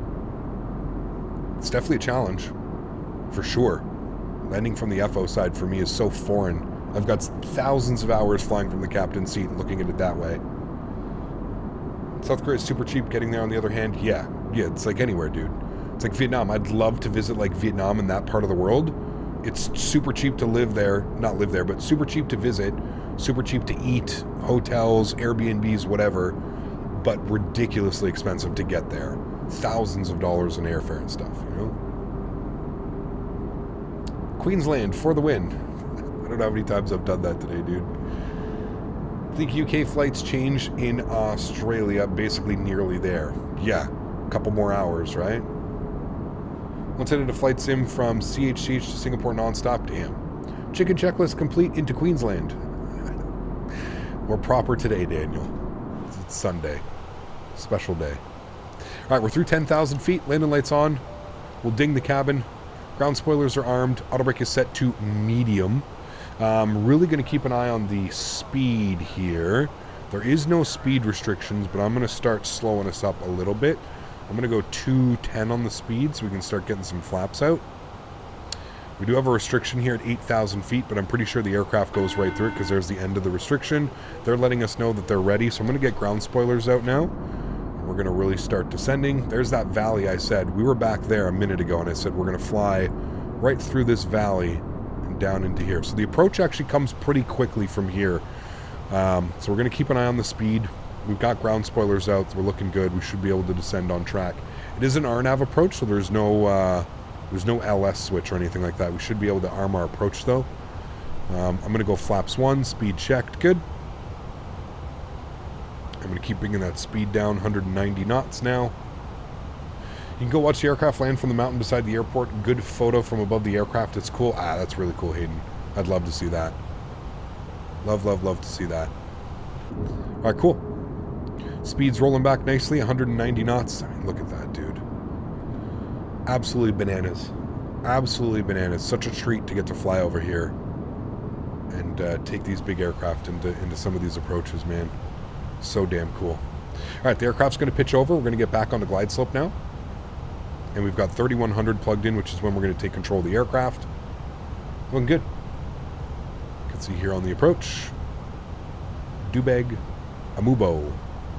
That's where we need to be at 3,100 feet for a Mubo. Oh, Mubo. You can see we hand fly it in. And a slight little left turn and then down and in.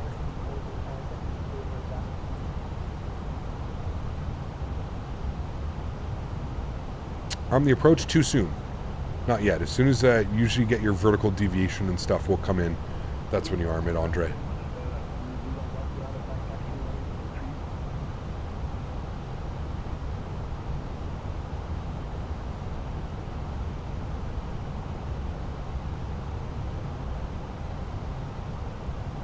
$5,500 feet. We're about 800 feet above profile. We should be able to get the aircraft down in time.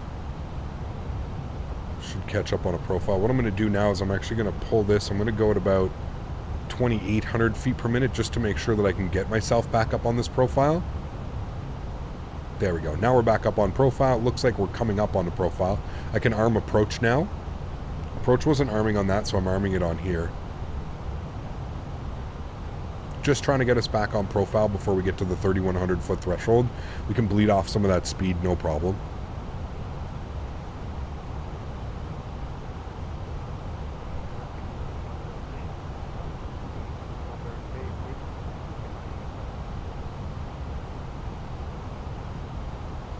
Shallowed up to about 2,000 feet per minute. Keeping the ground spoilers out. We're going to add a gear now for a little bit of drag.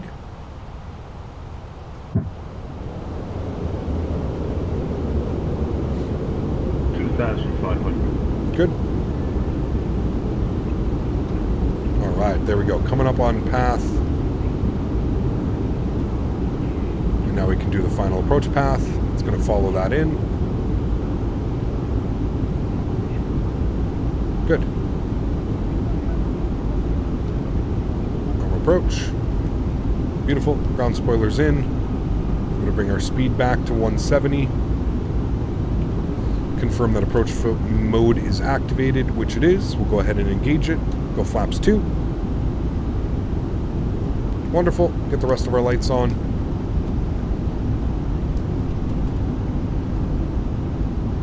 Good. Aircraft should follow the deviation path down. Go flaps 3. And some of those beautiful views out there.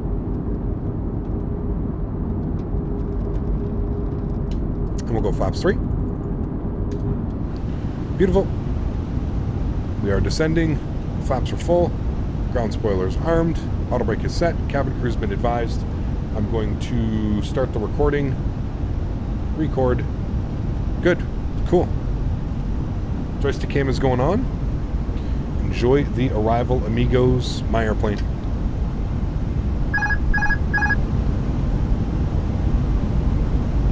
Sweet.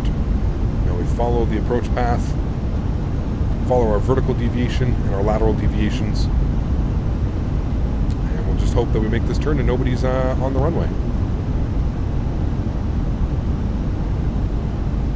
There's our go-around procedure being drawn in. 100 above minimums. Minimum. Continue. Andre, the default program was giving me problems. The default recorder was just being weird. It was like deleting my approaches and stuff. How's the feet? Enjoy, friends.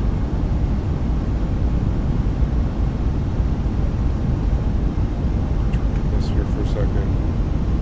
2 white, 2 red, all the way in. We're looking great. Going to go visual from here, so we're lining ourselves up. We'll go flight director off. Good.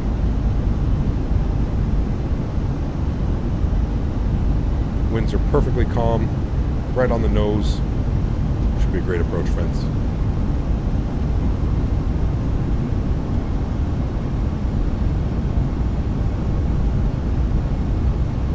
Such a stunning approach, man. 500. A little bit high. Nose down. 400.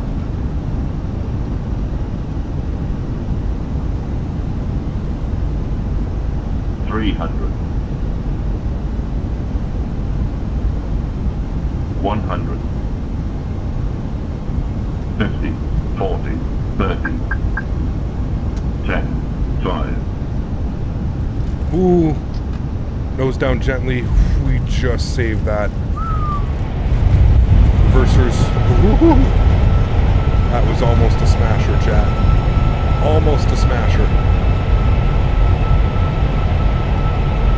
60 knots reverser stowed. Ladies and gentlemen, welcome down to Queenstown. Brakes are off. Turning this sucker around here. Hopefully nobody's behind us, and if they are, we'll get the hell off the runway. Beautiful. Sweet. Boy, oh boy, oh boy, did we save that one. Oh, we almost went schmack. That was good though, felt good.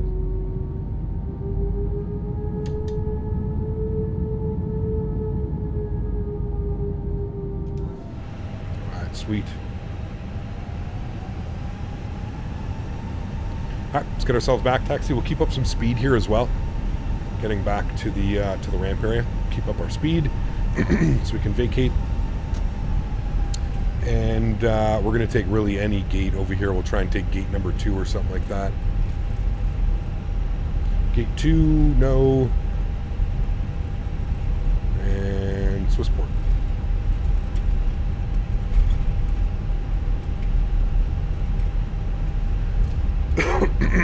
Pardon me. What an epic approach, dude. Like, holy macaroni, chat. It just doesn't get any more epic than that, does it? Sheesh, man. 55 knot taxi, aiming for like 30, 35 knots. Just clear the runway for anybody that was behind me.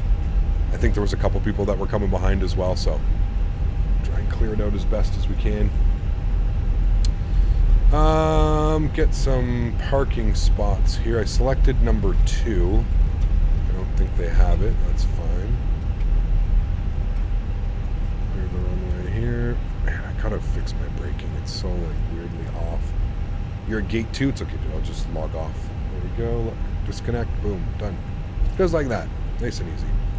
Landing lights are off. Nose light is off as well. Runway turn off. Strobe lights off. Wing lights off. AP master start switch is on. We'll stop the clocks here on the flight time. 1 hour and 10 minutes. Gate 2 is this way. Good. It's absolutely beautiful. We couldn't ask for better weather either. Absolutely stunning weather for the approach into here. Let's go AP master start switch on.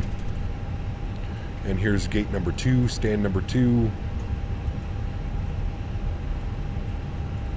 Pull ourselves into here. We can stop our replay as well. Pull this guy up, stop recording. Good, we've got that. We'll be able to watch the replay.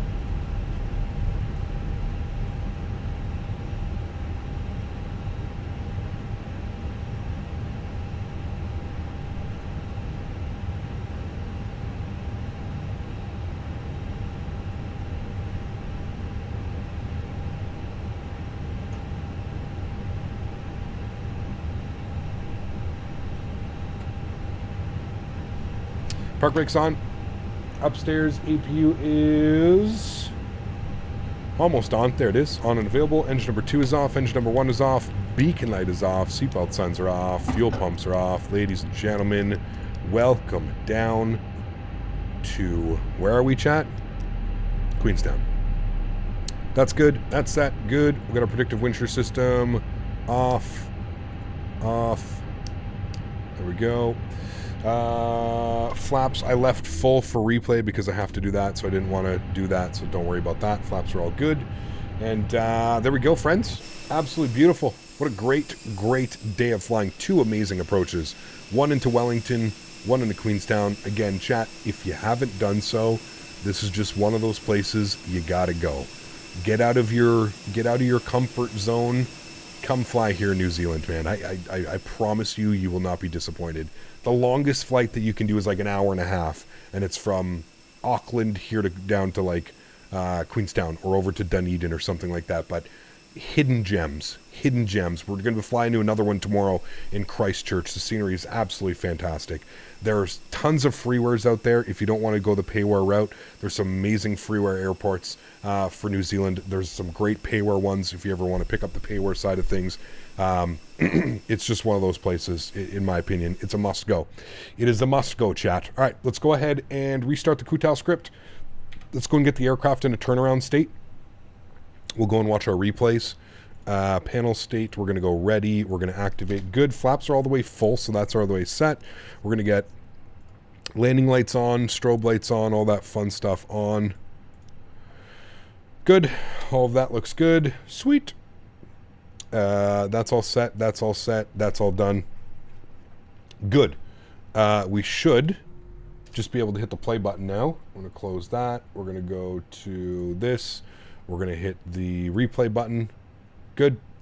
We're going to pause the replay. We're going to bring this all the way forward. We'll watch it from like right about here was good. Like right when we make our turn, we'll resume the replay. Good.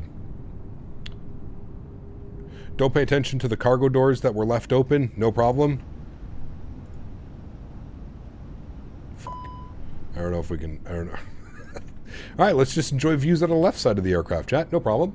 Yo, Cap, remember me? I'm glad to hear what's the next destination, or am I too late? Janky, this is the final stream... final flight for today's stream, man. We are back live again tomorrow, though. We're going to be departing... Queenstown, and we're going to fly over to Christchurch and then up to Auckland. So we are back again tomorrow. You can hear the alarm going off continuously, like ding. By the way, you left the door open. Can't I stop the replay, chat? How does it work with this replay? Can I stop it and close the doors once we land? I think so. I'm not quite sure. Would be better if Microsoft had a replay system like X-Plane. I agree. Yeah, hopefully 2024 does that, man. Hopefully we get that in 2024. 1,000 footers. I mean, chat, come on. Come on. This one says 146 on the G. It definitely was heavy. I don't know what the first one gave us. I think the first one was like 116 or 18 or something like that. That was a great landing, though. Like, great landing. Okay, hold on. Can I... Will it... What happens if I... What... Hold on. What happens if I do stop replay? Can I stop replay? Okay, good. We're fine. Good. So let me stop the replay. Let me go over here. Close the doors. Close the door. Jesus. Okay, y'all closed now? You good? Sweet. All right, now we can hit the replay. Replay. There we go. Nice, nice, nice. Pause replay. We'll bring this all the way in. We'll take it from like right about... Where are we? A little bit further in. That was a bouncer? No. Absolutely nobody bounced. Play it from like right about here. Resume replay. Good. Cool. Go outside just to prove the one doubter in chat that we thinks we bounced. We'll put it in here. We were right on those 1,000 footers too, man. I mean, I was aiming for the 1,000 footers, but I said the captain bars. But I think if I didn't make that little flare at the end, we probably would have been... That would have been like a 250, 350 range. That would have been a bad one, that's for sure. We definitely did not bounce it though, not at all. It even said it in the landing rate. 0 bounces, it even says it right there. That was great though. That was a hell of a fun. I'm actually going to close this. Good. Close you. Good. Cool. Watch it from the outside. Again, I want to thank all my mods, donators, and sponsors and members. Thank you for everything that you do for the channel. I hope you guys really enjoyed today's members only stream. Look at this, 1,000 footers, painted it. That flare right there. Oh, fuck. Look at that. A little bit of whoo. That was a good one. That was a dandy, my friends. Pause replay. I'm going to bring that back right to here. We're going to watch that again. That was absolutely sexy.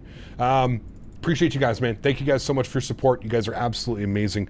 Without you guys here, it wouldn't be possible, man. So seriously, thank you all for the support today. 40 gifted members. So absolutely incredible, man. Appreciate you. To everybody else that cannot donate using the monetary value, but donates with your time, your effort, and being here in stream, flying with me on VATSIM, everything in between, I want to thank you guys just as much, man. Thank you all for supporting the channel. You guys are absolutely amazing. Appreciate every single person that is here and hanging out. We are live again tomorrow. We're going to be flying from Queenstown to Christchurch to Auckland, so some more incredible views. We're going to be departing out of here tomorrow, so hopefully we have just as many great views. Guys, have a great Sunday. I'll leave you with the outro tunes. I'll leave you with a replay.